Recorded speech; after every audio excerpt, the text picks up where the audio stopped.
જેમના ઘરમાં 5 સારા પુસ્તકો ન હોય ત્યાં દીકરી ન દેવાય. આપણે ત્યાં ભારતમાં તો સ્ત્રીઓના સ્લીવલેસ પર પહેરવા પર પણ વિવાદ થયેલો ટીચર્સ કે પ્રતિબંધ છે. તમે પણ કદાચ આવું કંઈક નોટિસ કર્યું હોય તો અગ્રી કરજો. કોઈ ફિમેલ ટીચરની જોબ એ સ્કૂલમાં પણ અત્યારે સેફ નથી.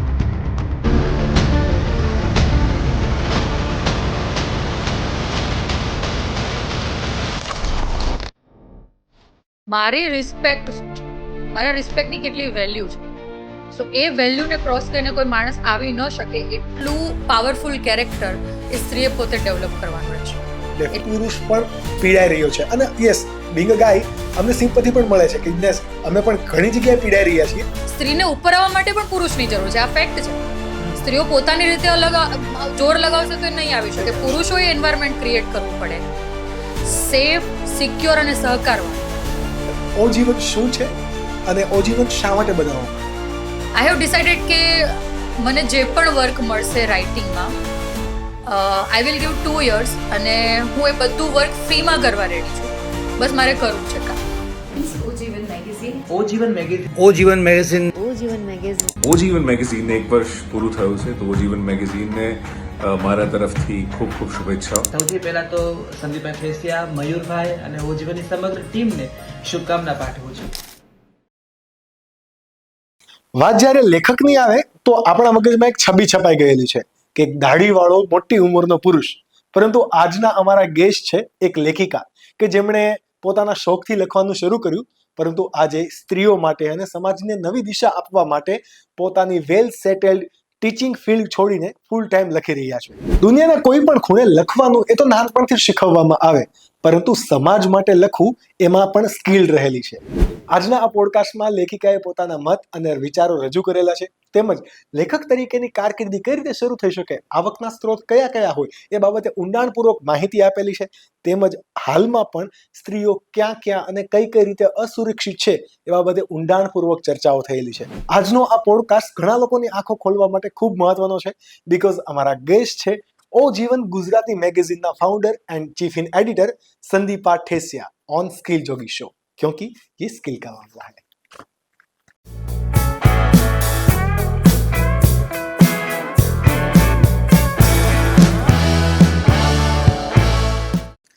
તમને મેમ કહું, બેન કહું કે પછી શું કહું મને કહેજો, બીકોઝ તમે ટીચિંગ ફિલ્ડથી પણ છો તો તમે બહુ બધી વખત મેમ સાંભળ્યું છે. તમને કયા નામથી આખા પોડકાસ્ટની અંદર બોલાવ્યું? મેમ કહેશો તો સારું પડશે.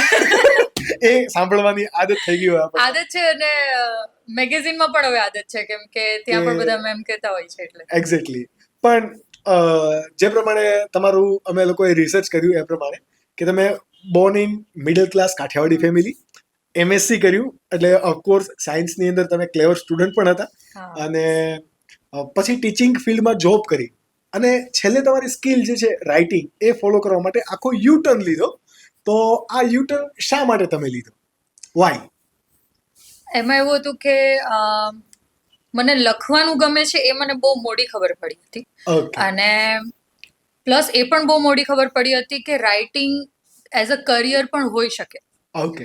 બીકોઝ આપણા માટે આપણે એવું જ વિચારતા હોઈએ છીએ કે જે આપણામાં કોઈ આર્ટ છે કે ટેલેન્ટ છે એ એઝ અ હોબી છે, શોખ છે, કે જેને 9 to 5 ની આપણી જોબ પતી જાય દેન ઘરે આવીને આપણે ટાઈમ મળે યા સન્ડે ટાઈમ મળે તો કરતા હોઈએ. એક્ઝેક્ટલી.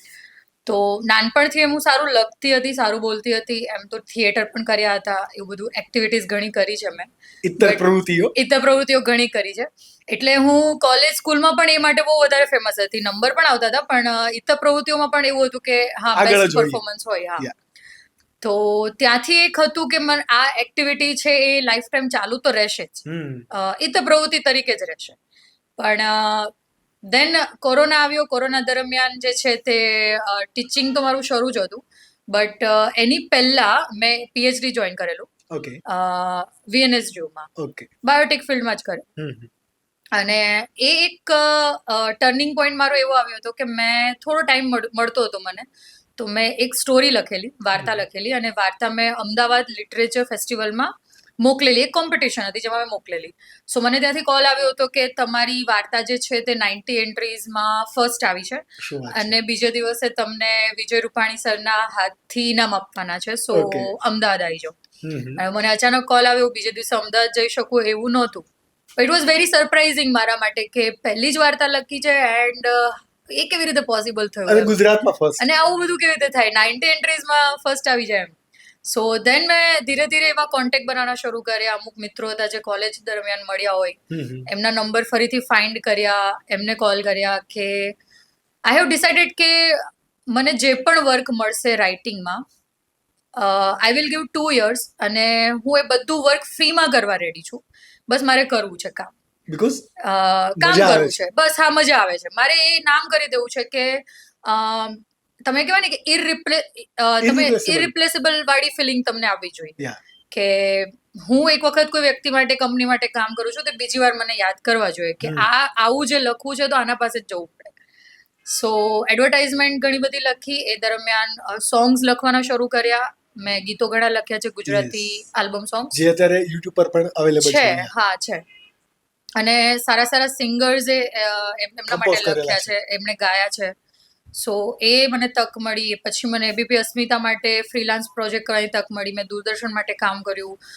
ઘણા મેગેઝિન એવા હતા જેમાં મેં વાર્તા મોકલી હતી. એ દરમિયાન મમતા મેગેઝિન આજે પણ બહુ એવું વખણાય છે કે જડ દઈને વાર્તા ન પબ્લિશ થાય, મતલબ જેવી તેવી વાર્તા તો લેતા પણ નથી. ને એ ટાઈમે મતલબ મેં મોકલેલું અને એ આવેલું.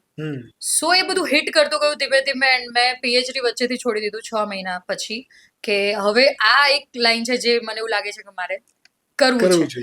સો દિલનું કહેવાય ને, તમે સાંભળ્યું એમ પેલું દિલ લેવામાં આવી જાવ કે મગજનું કરીએ કે દિલનું કરીએ, પણ then if you follow your passion, અંદરથી તમને એક અવાજ આવતો છે, બધાના અંદરથી એક અવાજ આવતો છે. બરાબર, ડેફિનેટલી. પણ હા મને ખબર છે કે મેં રિસ્ક લીધું, પણ બહુ ખુશ છું એ બદલ. મને કોઈ ગિલ્ટ નથી. એ પછી તો એક દિવસ પણ ફ્રી નથી બેઠી. મારે આજે લગભગ પ્રોજેક્ટ માટે ના પાડવી પડે છે, કામ માટે ના પાડવી પડે છે કેમ કે સમય નથી આપી શકતી. એક્ઝેક્ટલી. બટ હા મને લાગે છે કે this is the best decision I ever take કે જે રાઇટિંગ ફિલ્ડમાં આવવાનું. બટ તમે જે કીધું ને એ વાત પરથી હું એક પોઈન્ટ આપું કે બહુ બધા લોકોને તમે જે રીતે તમને તમારી રાઇટિંગ સ્કિલ છે એ બહુ પાછળથી ખબર પડી, એવી રીતે બિંગ કાઠિયાવાડી ગાય અને ઇવન આપણા કલ્ચરની અંદર પણ એક છે કે બસ ભણવાને મહત્વ આપો. બીકોઝ આપણા ફાધર કે આપણા પેરેન્ટની જે જનરેશન છે એ પૂરું નથી કરી શક્યા, એ આજની જનરેશન વડે પૂરું કરાવવા માંગે છે. એટલીસ્ટ બચ્ચા તું ગ્રેજ્યુએટ તો થઈ જા, બીકોમની ડિગ્રી, MBBS, engineering etcetera etcetera. But આ બધી જે સ્કિલ છે એના પર કોઈ લોકો ફોકસ જ નથી કરી શક્યા. તો તમારા મતથી લૂપહોલ ક્યાં છે? લૂપહોલ ત્યાં છે એક તો આપણે રેસમાં જોડાઈ જવું છે, મને એવું લાગે છે. હું ટીચિંગ ફિલ્ડમાં પણ હતી એટલે મને ખબર છે કે પેરેન્ટ્સ આવે અને એવું કે મારા છોકરાને સમજાવો ને કે સાયન્સ લે 10th ના રિઝલ્ટ પછી. બાળક છે બેઠું બેઠું બિચારું ના પાડતું હોય કે મને કોમર્સ લેવા દો, આર્ટ્સ લેવા દો, મને ખબર છે મારી કેપેસિટી નથી. બટ પેરેન્ટ્સ, ઘણા બધા પેરેન્ટ્સ એવા હોય છે જેને કહેવાય ને કે એ એટલા બધા હાવી થઈ જાય છે બાળક ઉપર, એના કરિયર ઉપર, કે બાળકની ચોઈસ શું છે એ પૂછવામાં નથી આવતું. અને બીકોઝ બધા લઈ રહ્યા છે, ફેમિલીમાં બધાએ લીધું છે, તારા ભાઈએ લીધું છે, તારા પડોશીના દીકરાએ લીધું છે, તો એ માટે આપણે બધા ડોક્ટર બની જાઓ, બધા ડોક્ટર બની જાઓ, એન્જિનિયર થઈ જાઓ. સો બાળક છે ને એ પોતાની વાત રજૂ કરતા આજે પણ અચકાય છે આપણે ત્યાં. એ નથી કહી શકતો ખુલીને, પેરેન્ટ્સને નથી કહી શકતો, ટીચરને નથી કહી શકતા કે મને આ ગમે છે. બીજી વસ્તુ એ છે કે તમે સ્કિલના આધારે પણ નામ કરી શકો, પણ તમારામાં એટલું ટેલેન્ટ હોવું જોઈએ. પહેલા તો એ દરેક વ્યક્તિએ અથવા એ બાળકને અથવા એ વ્યક્તિને ખબર હોવી જોઈએ કે એને પોતાના સ્કિલ પર 100% વિશ્વાસ હોવો જોઈએ કે આ મારામાં નેચરલી છે. એ ટેલેન્ટની હું જેટલી ધાર કાઢીશ એટલો હું આગળ વધીશ. અને આજનો જમાનો તો ક્રિએટર્સનો છે, આ આપણે બધા માનીશું. આજનો જમાનો ક્રિએટર્સનો છે. મેં જોયા છે કે તમે ક્યારે એવું વિચાર્યું હતું કે મહેંદી આર્ટિસ્ટ કે બ્યુટી પાર્લર કરતા વિદેશ ટૂર કરશે છોકરીઓ? પોસિબલ આજે કરી રહી છે. આજે મહેંદી આર્ટિસ્ટ જે છોકરીઓ છે, તમે જુઓ આપણા વરાછામાંથી, યોગી ચોકમાંથી છોકરીઓને દુબઈ, થાઈલેન્ડ જે મેરેજીસ હોય છે ત્યાં ઓર્ડર જાય છે. તો આ આપણે ક્યારે નહીં વિચાર્યું. આર્ટની કદર થઈ રહી છે, આ આર્ટની કદર થવાનો સમય છે. આજે મોટી મોટી કંપનીઓ કન્ટેન્ટ ક્રિએટર્સની પાછળ ભાગે છે. અને સારા સારા કન્ટેન્ટ ક્રિએટર્સ જે છે, જે પણ ઇન્ફ્લુએન્સર્સ છે, એમની પાસે કંપનીઝે આવવું પડે છે. બરાબર. સો કન્ટેન્ટ ઇઝ ધ કિંગ. એટલે આર્ટિસ્ટ હોવું આજના ટાઈમમાં એક સારો પોઈન્ટ છે. અને જો તમારામાં કોઈ આર્ટ રહેલું હોય ને તો તમે એને ફોલો કરો ને એનું સાંભળો. Don't listen to anyone. નહીં સાંભળો. તમને બહુ બધા લોકો કહેશે કે કેમ કરવું છે, બહુ નીચા પાડશે, તમને એવું ગણી નાખવામાં આવશે કે બીકોઝ યુ આર ફેલિયર એટલે તમે આ બિઝનેસમાં આવ્યો છો, તમે કંઈ નથી કરી શકતા એટલે તમે રાઇટર થયા છો, તમે કંઈ નથી કરી શકતા એટલે યુટ્યુબ વિડીયોઝ બનાવો છો. એક્ઝેક્ટલી. પણ એવું નથી. બોલવાની સ્કિલ નથી. ઘણા બધા લોકો પાસે કન્ટેન્ટ બનાવવાની સ્કિલ નથી. તમે થોડું લખી શકો છો, કન્ટેન્ટ કરી શકો છો, દેન એને પાવરફુલ બનાવો. તમે જુઓ કેટલા નામ છે, અમે ઇન્ટરવ્યુ કરતા હોઈએ છીએ. નિકુંજ વસોયા જોઈ લો, હમણાં એસપી ઇન્ડિયાનું અમે કર્યું, એમની જર્ની જુઓ. ખજૂરભાઈનું તમે જુઓ, એક નાના વિડીયોઝથી એમણે શરૂ કર્યું હતું, બરાબર, અને એ આજે જુઓ કે એ પૈસા કમાઈને સમાજને આપી રહ્યા છે. એ રીતે પણ લોકો કામ કરે છે. ઓકે, બટ કેવું છે કે તમે જે મને કીધું, લોકોનો આવો પણ એક માઇન્ડસેટ છે કે આર્ટની ફિલ્ડમાં પૈસા નથી. હું જસ્ટ તમારી જ વાત કરું તો તમે મને ઉલ્લેખ્યું કે તમે ટીચર હતા અને સાયન્સની અંદર બાયોલોજી ભણાવતા, રાઈટ? હું પણ બાયોલોજી ટીચર રહી ચૂકેલો છું, એટલે મને ખબર છે કે શું સેલેરી હોય. બહુ સારી એવી સેલેરી મળે છે. તો એ સેલેરીમાંથી સીધું બેકઆઉટ કરીને એક રાઇટર તરીકે કામ કરું કે જેની અંદર ઇનિશિયલી કોઈ રિકોગ્નાઇઝેશન નથી મળતું, ઇનિશિયલી એવા પૈસા પણ નથી મળતા, તો એક બહુ મોટો ડાઉન બ્રેક આવે છે ત્યાં. તો એટલે પણ લોકો કદાચ આ ફિલ્ડમાં નથી આવતા. તો આ એક મિથ પણ હોઈ શકે. તો આના પાછળની રિયાલિટી શું છે? રિયાલિટી એવી છે કે મેં તો મારા આઈડિયલ તરીકે ઓલવેઝ જયભાઈને જોયા છે, જય વસાવડાને. બરાબર, તમે એમની જર્ની જુઓ. કદાચ એકમાત્ર એવા રાઇટર અને મતલબ લેખક સ્પીકર છે કે જેણે સાઈડમાં કોઈ જોબ નથી કરી, કે એવું નથી કે હું આ પણ જોબ કરી લઉં પછી હું રવિવારે ટાઈમ રહેશે તો કરીશ નહીં. એ એમના બોલવાની સ્કિલ પર, એમની લખવાની સ્કિલ પર, એ જે ઇન્ફ્લુઅન્સ કરી રહ્યા છે લોકોને, યુવા વર્ગને, એ સ્કિલ પર એ આજે અહીંયા પહોંચ્યા છે. એ વિદેશ ટૂર કરી રહ્યા છે. એમનું તમે જુઓ કે એટલી ફેસ વેલ્યુ છે, એમની બ્રાન્ડ વેલ્યુ એટલી છે, એમના નામ પર હજારો લોકો ભેગા થાય છે. એક્ઝેક્ટલી, બરાબર. સો હું હંમેશા એમની જર્ની જોતી આવી છું. તમે રામ મોરીનું જુઓ, એમણે પણ શું પ્રગતિ કરી છે, બરાબર. હું આપણે સુરતના રહીશભાઈની જ વાત કરીશ તો રહીશ મણિયાર સર જે લખે છે, મને તો એ પણ બહુ ગમે છે. જે પોતે ડોક્ટર થઈને એમણે છોડીને આ કર્યું છે. એક્ઝેક્ટલી. તમે જુઓ એમના ફિલોસોફિકલ જે લેસન્સ એ લખી રહ્યા છે, આર્ટિકલ વાંચો તો તમને એમ થાય કે આ માણસ કેટલું સરસ પીરસી શકે છે. મતલબ આ કન્ટેન્ટ વાંચીને તમને એમ થાય કે જીવનમાં એક ઉર્જા આવી છે. એક્ઝેક્ટલી. બરાબર.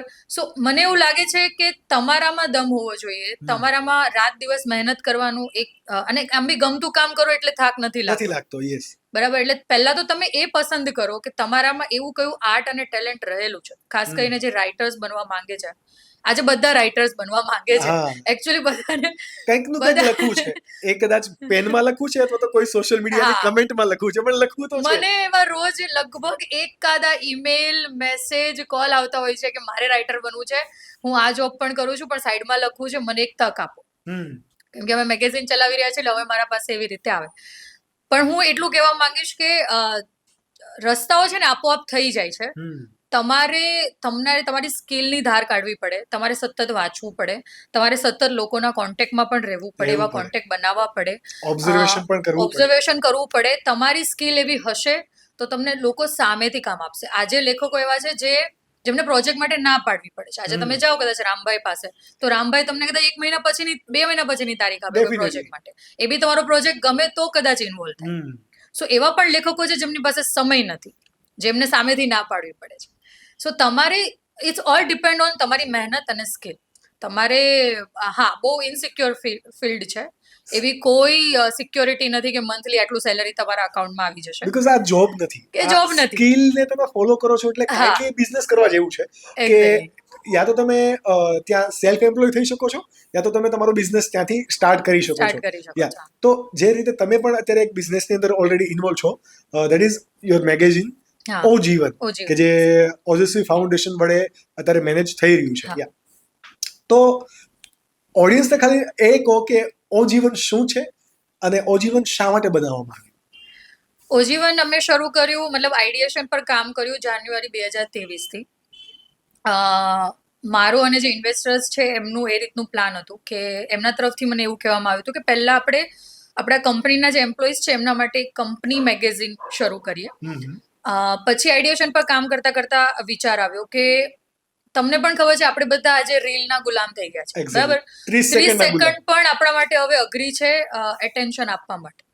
સો એવું કંઈક આપીએ એટલું મજાનું, એટલું રૂપકડું, એટલું એટ્રેક્ટિવ કે થોડી વાર માટે એટલીસ્ટ માણસ અડધો કલાક બી ફોન સાઈડ પર મૂકી દે અને અડધો કલાક પણ એને ઉઠાઈને વાંચે ને, તો બસ એટલું આપવું છે. એક્ઝેક્ટલી. બરાબર, કન્ટેન્ટ તો સારા આપી જ શકો છો તમે, બટ તમારે એનું બહારનું ફોર્મેટ જે છે એ પણ એટલું ચોકલેટના રેપરની જેમ એટલું એટ્રેક્ટિવ બનાવવું પડે કે એ આજનો યુવા વર્ગ જે છે એ એને ઉઠાવીને વાંચે. બરાબર, એટલે એ એક જ વિચાર હતો રીલ વાળો, કે રીલને રિપ્લેસ કરવાનું એક ખાલી અડધો કલાક માટે 15-20 મિનિટ ચાલો, કે એ ઉઠાવીને વાંચી શકે, દેટ્સ ઇટ. બીજું અમારું એવું હતું કે એમાં જે બાબતો આવવી જોઈએ જીવનલક્ષી હોવી જોઈએ. આ કોઈ ન્યૂઝ માટેનું અમારું પ્લેટફોર્મ નહોતું, કોઈ ઇન્ફોર્મેશન બેઝડ અમારે કોઈ આર્ટિકલ લેવા નહોતા. અમારા દરેક આર્ટિકલ જે છે એ જીવનથી ભરપૂર હોવા જોઈએ. પછી તમે ટ્રાવેલની વાત કરતા હોવ, તમે હાસ્યની વાત કરતા હોવ, તમે હેલ્થની વાત કરતા હોય, પણ એમાં દરેકમાં તમને જીવન મળશે. એક એક આર્ટિકલ તમે ઉઠાવીને વાંચશો તો એ જીવનલક્ષી અને પોઝિટિવ હશે. સો ત્યારબાદ અમે કેટેગરીઝ ડિસાઇડ કરી, એના પછી અમે લેખકો ડિસાઇડ કર્યા, નક્કી કર્યા. એમની સાથે મતલબ ગુજરાતના સારા સારા લેખકો, મને એ આનંદની વાત છે, ગર્વની વાત છે મારા માટે કે આ મેગેઝિનમાં લખી રહ્યા છે. તો એ અમે લોન્ચ કર્યું જુલાઈ 2023માં અને હમણાં બસ આ જુલાઈ 2024માં વર્ષ થયું એક. તો બહુ સારી જર્ની રહી અને ધાર્યા કરતા બહુ સારો પ્રતિસાદ રહ્યો. અમને એવું હતું કે શરૂ કર્યું છે પણ ખબર નહીં કોણ વાંચશે. એક્ઝેક્ટલી, મારો ક્વેશ્ચન પણ એ જ હતો કે અત્યારના સમયની અંદર કોઈને છાપું વાંચવું નથી પસંદ અને એટલું પેશન જ નથી, તો ઓજીવનનું જે રીડર છે અથવા તો ટાર્ગેટેડ ઓડિયન્સ છે એ કોણ છે અને શું એજ ગ્રુપમાં તમે લોકો ટાર્ગેટ કરો છો? અમે આપણા ઘરમાં મેગેઝિન આવે એટલે આપણા ઘરના જેટલા પણ લોકો છે, નાના બાળકથી લઈને તમારા દાદા દાદી, આપણા દાદા દાદી સુધી ઉંમરના જેમને પણ વાંચતા આવડે છે, એ બધાને ટાર્ગેટ કરીને બનાવ્યું છે. એનું કારણ છે કે બહુ હેવી સાહિત્યિક ભાષા નહોતી આપતી. ઘણા બધા મેગેઝિન છે જે લિટરેચર વાઇઝ એમ અવ્વલ કહેવાય, કે એમને વાંચવા માટે તમારી એક લેવલની સાહિત્યિક સૂઝ હોવી જોઈએ તો તમે એને વાંચી શકો.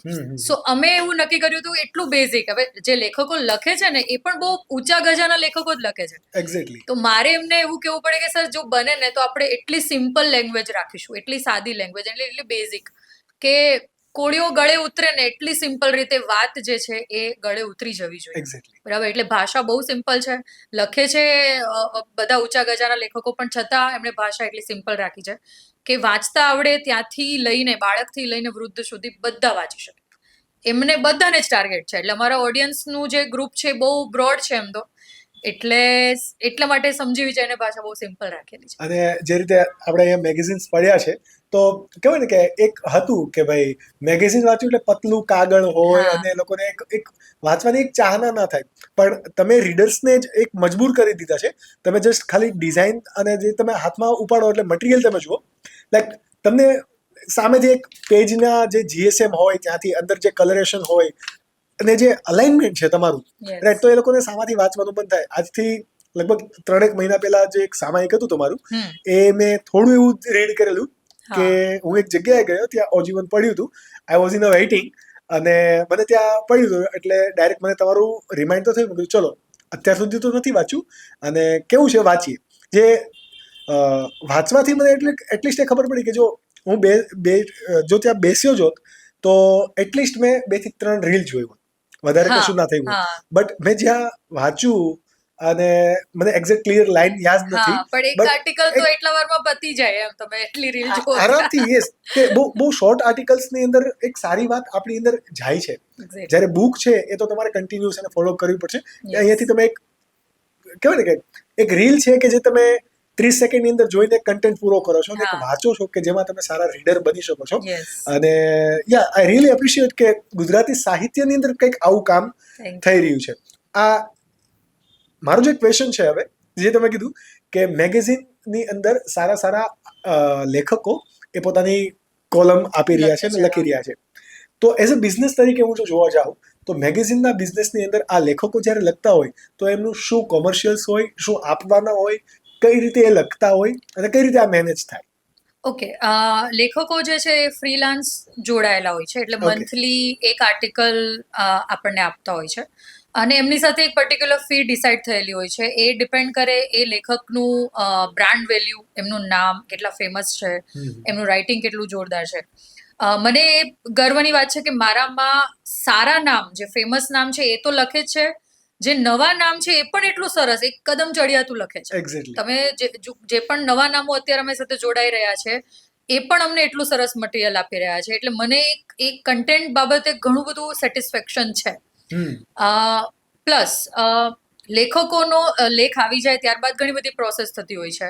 એડિટિંગનું કામ થતું હોય છે, પ્રૂફ રીડિંગ થતું હોય છે, ત્યારબાદ ડિઝાઇનમાં જાય, ત્યારબાદ એનું પ્રિન્ટિંગ થાય, ડિસ્ટ્રીબ્યુશન થાય, માર્કેટિંગ થાય. એટલે ઘણા બધા પ્રિન્ટ મીડિયાના જે અમુક સેક્ટર્સ હોય, જે ડિપાર્ટમેન્ટ હોય, એ બધા તમારે ફોલો કરવા પડે અને એ બધું હેન્ડલ કરવું પડે.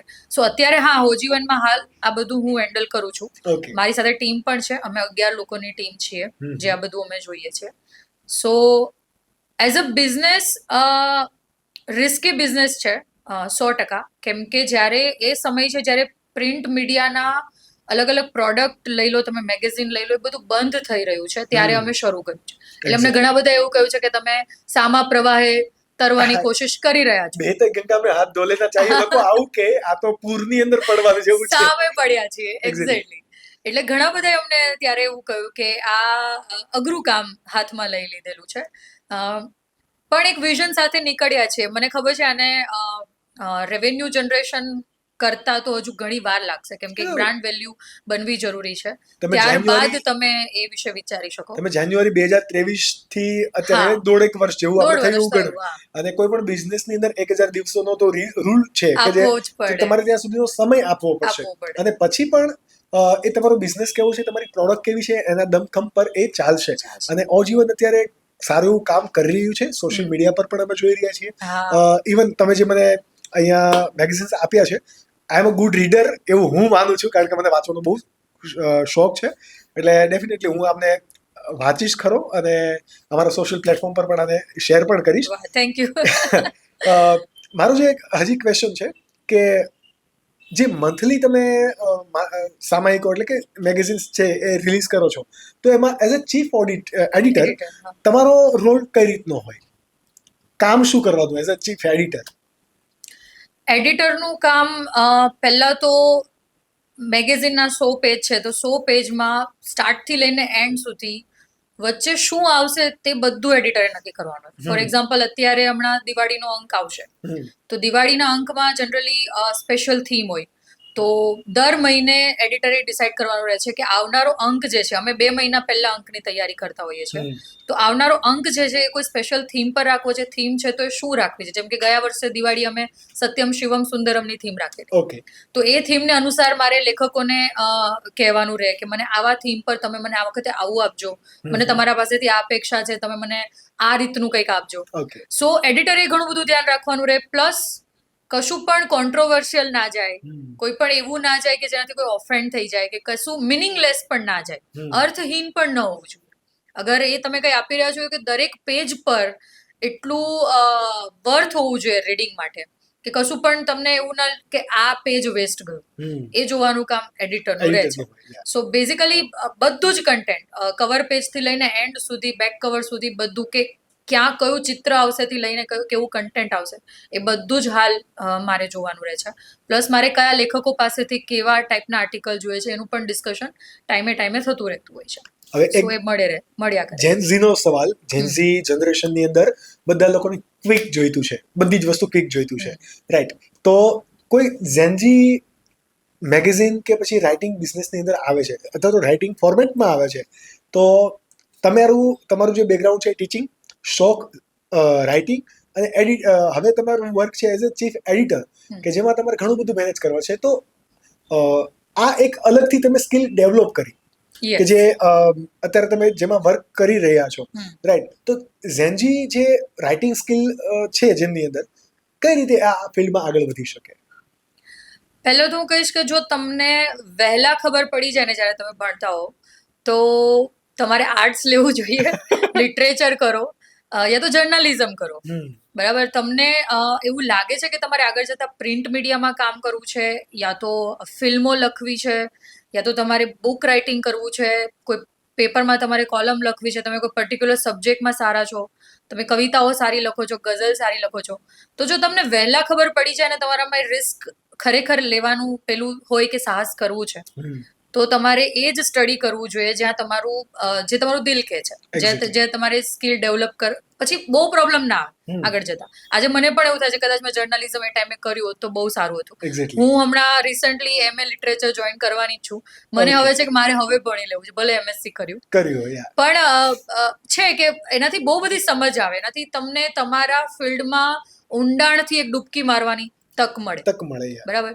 સો એ છે. બીજું, તમારે કયા ફિલ્ડમાં, રાઇટિંગના બહુ બધા પ્રકાર છે, બહુ જ બધા પ્રકાર છે, તો તમારે કઈ ફિલ્ડમાં જવું છે. તમારે ફિલ્મ રાઇટિંગ કરવું છે, તમારે આર્ટિકલ રાઇટિંગ કરવું છે, તમારે બ્લોગ લખવા છે, તમારે પ્રિન્ટ મીડિયામાં ક્યાંક કામ કરવું છે, તો જે ફિલ્ડમાં જવું છે ફિલ્ડના લોકોને અથવા એવી સંસ્થાને પકડો, એમના અંડર તમારે ઇન્ટર્નશિપ કરવી જોઈએ, તમે ત્યાં જઈને શીખો, એની પ્રોસેસ જાણો. અધરવાઇઝ સૌથી સારું ઘરે બેઠા પણ તમે ઇન્સ્ટા પર, ફેસબુક પર, બ્લોગ પર તમારા જે થોટ્સ છે તે મૂકી શકો છો. હવે તમે કોઈને એવું છે કે હું ટ્રાવેલ બ્લોગ્સ બહુ સારા લખું છું, ફરવા જાઓ છો, લખો છો, તો એ કન્ટિન્યુઅસ રહેવું જોઈએ. તમને ખબર છે તમારા રીડર્સ અગર દર વીકમાં રાહ જુએ છે કે આ ભાઈનો કે આ બહેનનો બ્લોગ આવી જાય, તો પછી એ આવી જવો જોઈએ. સો એક રાઇટરની સૌથી મોટી તકલીફ એ છે બહુ આળસુ હોય, બહુ જ આળસુ પ્રજાતિ છીએ અમે, તો બાયોલોજી વર્ડ પ્રજાતિ. એટલે જ્યાં સુધી પેલું ડેડલાઇન વાળું ના હોય ને ત્યાં સુધી અમે કરીએ જ નહીં, ના જઈએ. સો એ બેટર છે કે કન્ટિન્યુઅસ તમારે એ આપવો પડશે ભોગ. અને પહેલા તો ઇનિશિયલી જેનઝી જનરેશનને જે ઉતાવળ રહે છે કે ઇન્કમ ક્યારે શરૂ થાય, મારી આટલી તો ઇન્કમ થઈ જવી જોઈએ મંથલી આટલું, એ ભૂલી જાઓ. તમારે પહેલા સ્કિલ ડેવલપમેન્ટ પર જ ધ્યાન આપવું પડશે. 100%. એન્ડ બધા જ રૂલ ભૂલી જાઓ. પહેલો જ રૂલ એ છે કે બહુ રીડિંગ કરવું પડશે, બહુ જ વાંચવું પડશે, અને વાંચવું તમને ગમતું હોવું જોઈએ તો જ તમે આ ફિલ્ડમાં આવવાનું વિચારી શકો છો. કેમ કે બહુ બધા શબ્દો જોઈએ લખવા માટે. પહેલા તો તમને શબ્દોની સમજ હોવી જોઈએ, વાક્ય કેવી રીતે બને છે એની સમજ હોવી જોઈએ. સો તમે વાંચશો નહીં તો તમને ખબર નહીં પડે. સો એક એવિડ રીડર હોવું બહુ મસ્ટ કમ્પલસરી છે. બીજું બધું જ ગૌણ છે. ન ભણ્યા, નથી કર્યા, કોઈ નથી મળ્યું, નથિંગ, કઈ જ મેટર નથી કરતું. તમને જ્યાં જેવું વાંચવાનું મળે છે ને પહેલા વાંચવાનું શરૂ કરો. અને મેં ક્યાંક એવું વાંચ્યું હતું પણ ખરું કે જ્યાં સુધી તમે 1000 બુક નથી વાંચતા ને ત્યાં સુધી તમે લખવાનો સાહસ ના કરો. ના કરો. આટલી બધી મહેનત કોઈ બુક પ્રિન્ટિંગ માટે, કોઈ રાઇટિંગ સ્કિલ માટે આવું બધું થતી હોય, પણ છતાંય ક્યારેક કોઈ વ્યક્તિ એવું કહે કે તારે આ બુક વચાઈ જાય કે આ મેગેઝિન વચાઈ જાય તો મને દેજે ને, કેવું થાય, કેવું ફીલ થાય? હા, એવું તો કહેતા હોય છે. આજે બી અમને લોકો કહેતા હોય છે કે ફ્રીમાં મળશે મેગેઝિન. ફ્રીમાં બુક વાંચવી હોય છે. લોકોને પોતાના વાંચવાના શોખ પૂરા કરવા માટે પણ એ 130 થી 250 રૂપિયા કે 200 રૂપિયા નથી એ ઇન્વેસ્ટ કરવા માંગતા. મેં અનુભવ્યું છે. અમે મતલબ કસ્ટમર કોલિંગ અમારું ચાલતું હોય છે, તો અમે એવું કહીએ કે એક અંકના 100 રૂપીસ છે, 100 રૂપીસ. અમે એટલી લો પ્રાઇસ રાખી છે જાણી જોઈને. હવે આ જોતા કોઈને ખબર પડી જાય કે 100 રૂપીસમાં અમને પણ બને જ નહીં. તો પણ છતાં અમને એવું લોકો કહેતા હોય છે કે પ્રાઇસ વધારે છે. સો આપણે આ છે ને એવું છે કે કેફેમાં ગયા 500,000 રૂપિયા ખર્ચી નાખ્યા ખાલી 2 કોફી પાછળ, એ આપણને પરવડે છે આજના ટાઈમમાં. પણ પુસ્તક ખરીદતા આજે પણ આપણા સમાજમાં લોકો બહુ વિચાર કરે છે.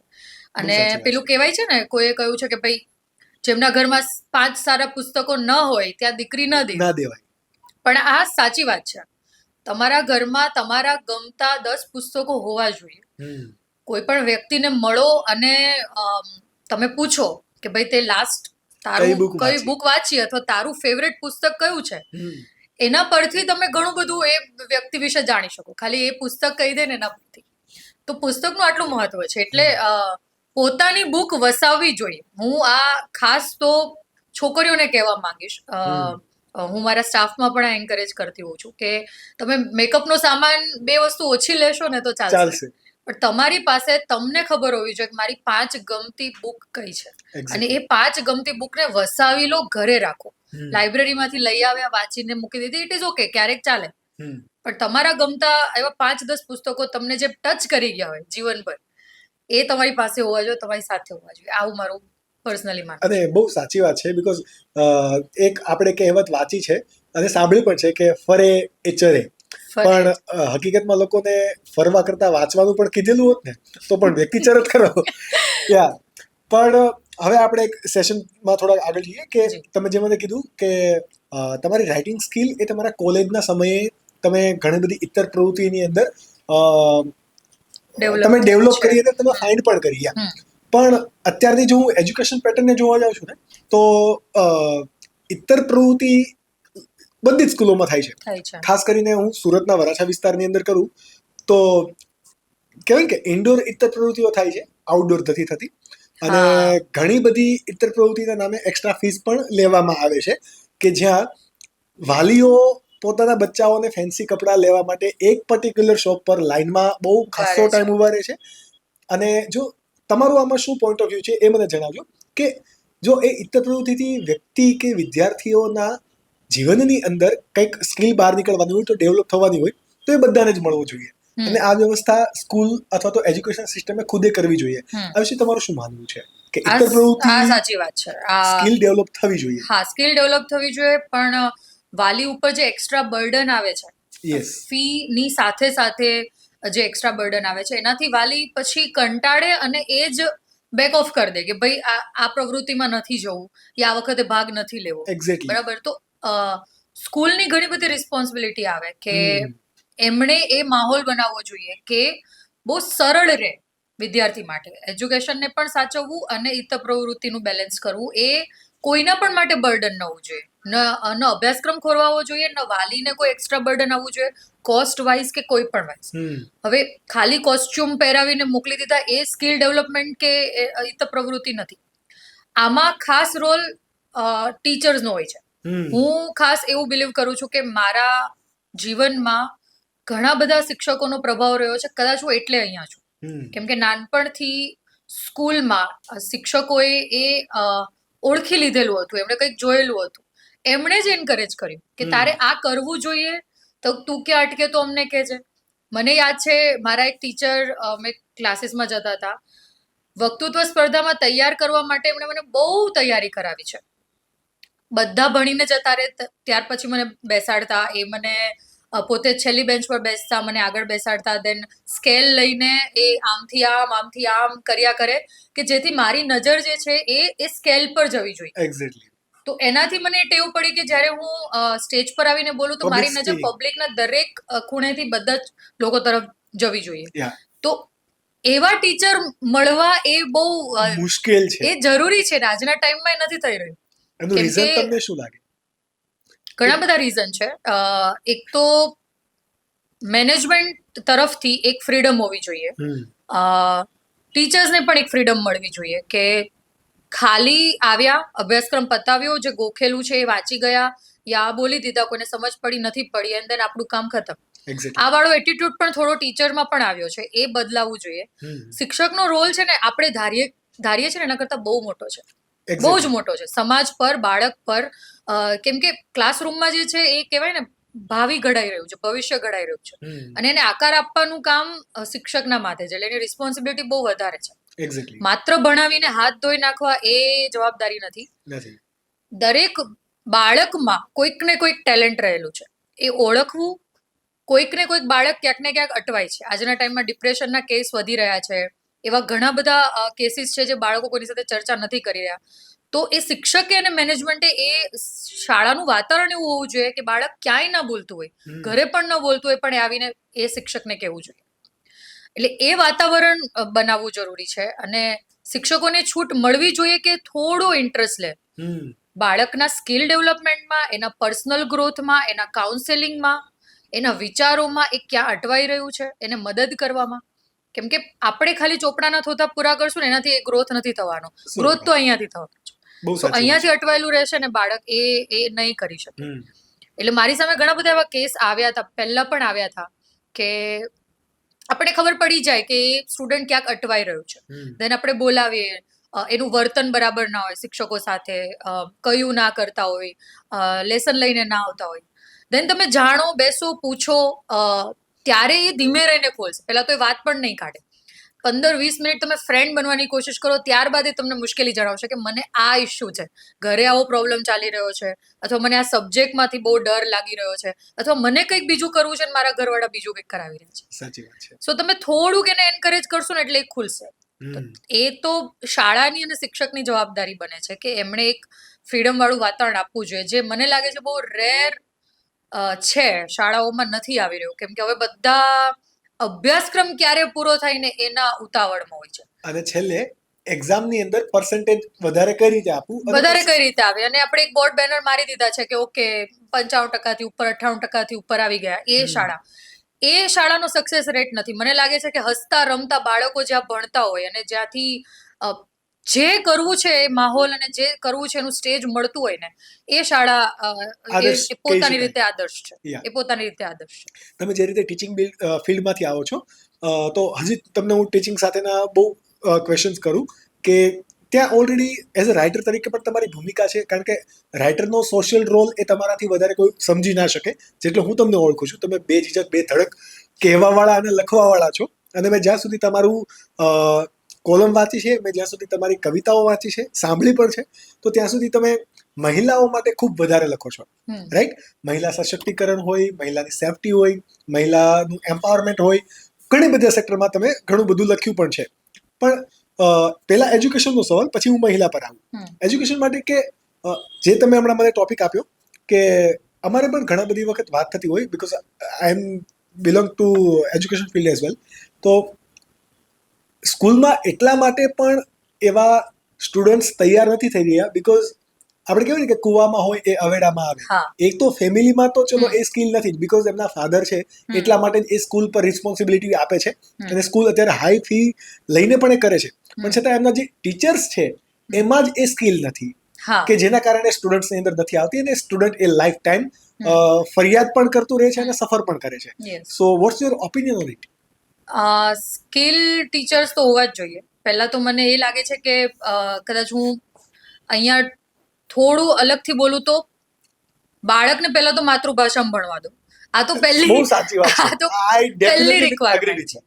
તમે ઇંગ્લિશ મીડિયમમાં મૂકો છો, ઇંગ્લિશ મીડિયમના કોઈ પણ રેન્ડમ ટીચર આવે છે જેને પોતે કદાચ ખબર નથી કે શું બોલી રહ્યા છે, એ આવીને રટ્ટો મારીને જતા રહે છે. એક્ઝેક્ટલી. બાળક એટલું બધું મૂંઝવાય છે. તમે કોઈ બાળકને એની માતાથી વિખૂટું કરી દો તો એ કેટલું પીડિત રહે, એટલું તમે પીડા એને આપો છો એને માતૃભાષામાં ન ભણાવીને. તો સાચું ડેવલપમેન્ટની શરૂઆત ત્યાં છે કે પહેલા તો માતૃભાષામાં ભણાવો અને એને એન્કરેજ કરો. આ ખોટો જે ક્રેઝ આવ્યો છે, જે કે ઇંગ્લિશ નહીં શીખે તો પાછળ રહી જશો અને પછી ક્યારે ઇંગ્લિશ આવડશે જ નહીં, આ ખોટું છે. બધું જ આવડે જીવનમાં, તમને બધું જ આવડે, તમારે શીખવું છે એટલું બધું તમને આવડે. એક્ઝેક્ટલી. પણ દરેક બાળકનો જે પણ જન્મ લે છે, જે વિદ્યાર્થી છે, એનો હક છે, આ તો જન્મસિદ્ધ હક જાહેર કરી દેવો જોઈએ કે એને માતૃભાષામાં ભણવાનો હક છે. હા, જે પેરેન્ટ્સ છીનવી રહ્યા છે. પેરેન્ટ્સ એક હાઈફાઈ દેખાવાની લાલચમાં, એક હાઈ સોસાયટીના પેલામાં આવીને કે ભાઈ અમે we belongs to very high family, એટલે અમારી પાસે બહુ પૈસા આવી ગયા તો અમે એને બહુ હાઈફાઈ ઇંગ્લિશમાં ભણશે. રોંગ નથી એમાં કશું, પણ માતૃભાષામાં ભણેલું બાળકનો જે વિકાસ અને ગ્રોથ, જેનો થિંકિંગ પાવર છે, જે ક્લિયરલી કમ્યુનિકેટ કરી શકે છે, અને એની વાત કેવી છે તો એની ભાષામાં કહી શકે છે. જેમ કે આ પોડકાસ્ટ થઈ રહ્યું છે અત્યારે, આ ગુજરાતી ભાષામાં થઈ રહ્યું છે, એટલે આપણે આટલી ખુલીને વાત કરી શકીએ છીએ. યસ, અને જો ડેફિનેટલી નો ડાઉટ તમે પણ ઇંગ્લિશ મીડિયમની અંદર કોલેજ કરી છે, મેં પણ ઇંગ્લિશ મીડિયમમાં કોલેજ કરી છે. We both are fluent in English as well, but yes, માતૃભાષાની સાથે જે પ્રેમ છે એ તો ક્યાંય છે જ નહીં. એટલે પહેલું તો એ બાળકથી છીનવાવું ના જોઈએ. બીજું કે મેનેજમેન્ટ અને ટીચર કમ્યુનિટી જે છે, એક તો ખાસી સ્કિલ્ડ હોવી જોઈએ, પ્લસ સાયકોલોજીકલી પણ બાળ માનસ સાથે પરિચિત હોવી જોઈએ. એક્ઝેક્ટલી. મેં ક્યાંક વાંચેલું છે કે જો તમે ઉદાસ હોવ ને, શિક્ષકને કીધેલું છે કે જો તમે ઉદાસ હો ને તો તમે ઉદાસ મોઢું લઈને ક્લાસરૂમમાં ન જતા, કેમ કે એટલી બધી રિસ્પોન્સિબિલિટી છે શિક્ષક ઉપર કે એનું મન પ્રસન્ન હોવું જોઈએ, એનું ચિત્ત પ્રફુલ્લિત હોવું જોઈએ, તો જ એ ભણાવી શકે અને તો જ એ વસ્તુ બાળકને આપી શકશે. એટલે હેપીનેસ મેટર્સ. એટલે સ્કિલ્ડ ટીચર્સ હોવા બહુ જરૂરી છે. મેનેજમેન્ટ તરફથી એક વાતાવરણ હોવું જોઈએ. જેમ કે મેં ઘણી બધી સ્કૂલમાં જોયું છે બહાર કે ડ્રામાના શિક્ષકો આવે ત્યાં એમને ભણાવવા માટે, બાળકોને એક નાટકનો વિષય છે, નૃત્યનો વિષય છે, આપણે ત્યાંથી એ બધું ગાયબ કરી રહ્યા છે. આપણે ત્યાં પેલા એક્સ્ટ્રા કરિક્યુલર એક્ટિવિટીના જે પીટીના પીરિયડ હોય એને પણ કાપીને આપણે મેથ્સના એક્સ્ટ્રા ક્લાસ લગાવી દીધા છે, સિલેબસ કમ્પ્લીટ કરવો છે. બટ સ્પોર્ટ્સ એક્ટિવિટી કેટલી જરૂરી છે તમે જુઓ તો ખરા. આજે પણ આપણને ઓલિમ્પિક્સમાં ગોલ્ડ મેડલ લાવવામાં ફાફા પડે છે. એક્ઝેક્ટલી. સૌથી વધુ વસ્તી ધરાવતો દેશ હોવા છતાં અને સૌથી વધુ યુવાધન હોવા છતાં, કેમ કે એ પ્રોત્સાહન બાળપણથી નથી, એ બાળપણથી નથી. આપણે પીટીના ક્લાસ, સ્પોર્ટ્સના ક્લાસ કાપી નાખ્યા છે. એક્ઝેક્ટલી. એટલે તમારું મન અને તન એ બંને તંદુરસ્ત નથી થવાનું, બાળક મૂંઝાયેલું જ રહેવાનું છે. 4 દિવાલોમાં તમે એને ગોંધીને ભણાવ્યા કરશો તે મૂંઝાયેલું જ રહેશે.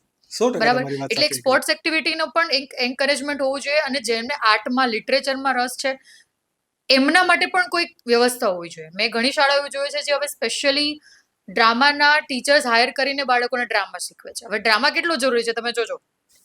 સ્પીચ સુધરે, રાઇટિંગ સ્કિલ તમારી સુધરે, તમારી સામે સ્ક્રિપ્ટ આવશે વાંચવા માટે, એટલે બાળકને સમજ પડશે કે આવી રીતે લખાય. એક્ઝેક્ટલી. બરાબર.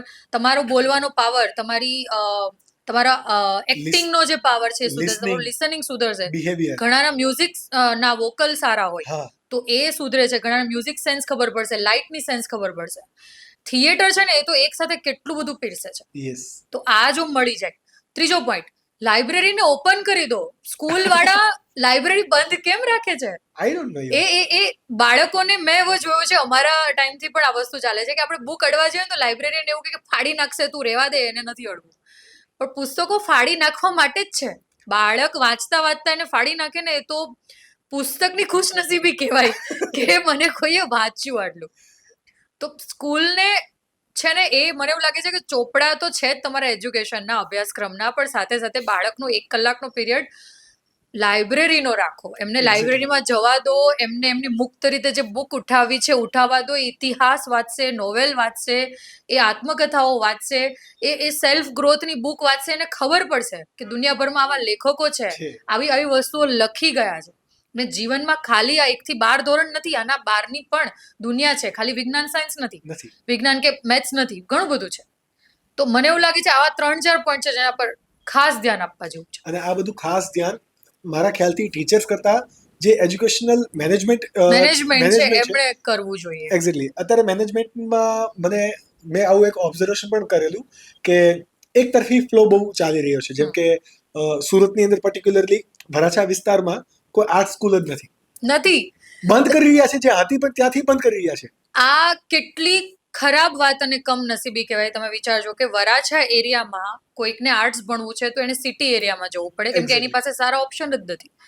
તો તમારે એઝ અ મેનેજમેન્ટ તમારા માટે તો 3 સ્ટ્રીમ સરખી હોવી જોઈએ. સાયન્સ છે એટલું જ ઇક્વલી ઇમ્પોર્ટન્ટ, કોમર્સ છે ને એટલું જ ઇક્વલી ઇમ્પોર્ટન્ટ આર્ટ્સ છે.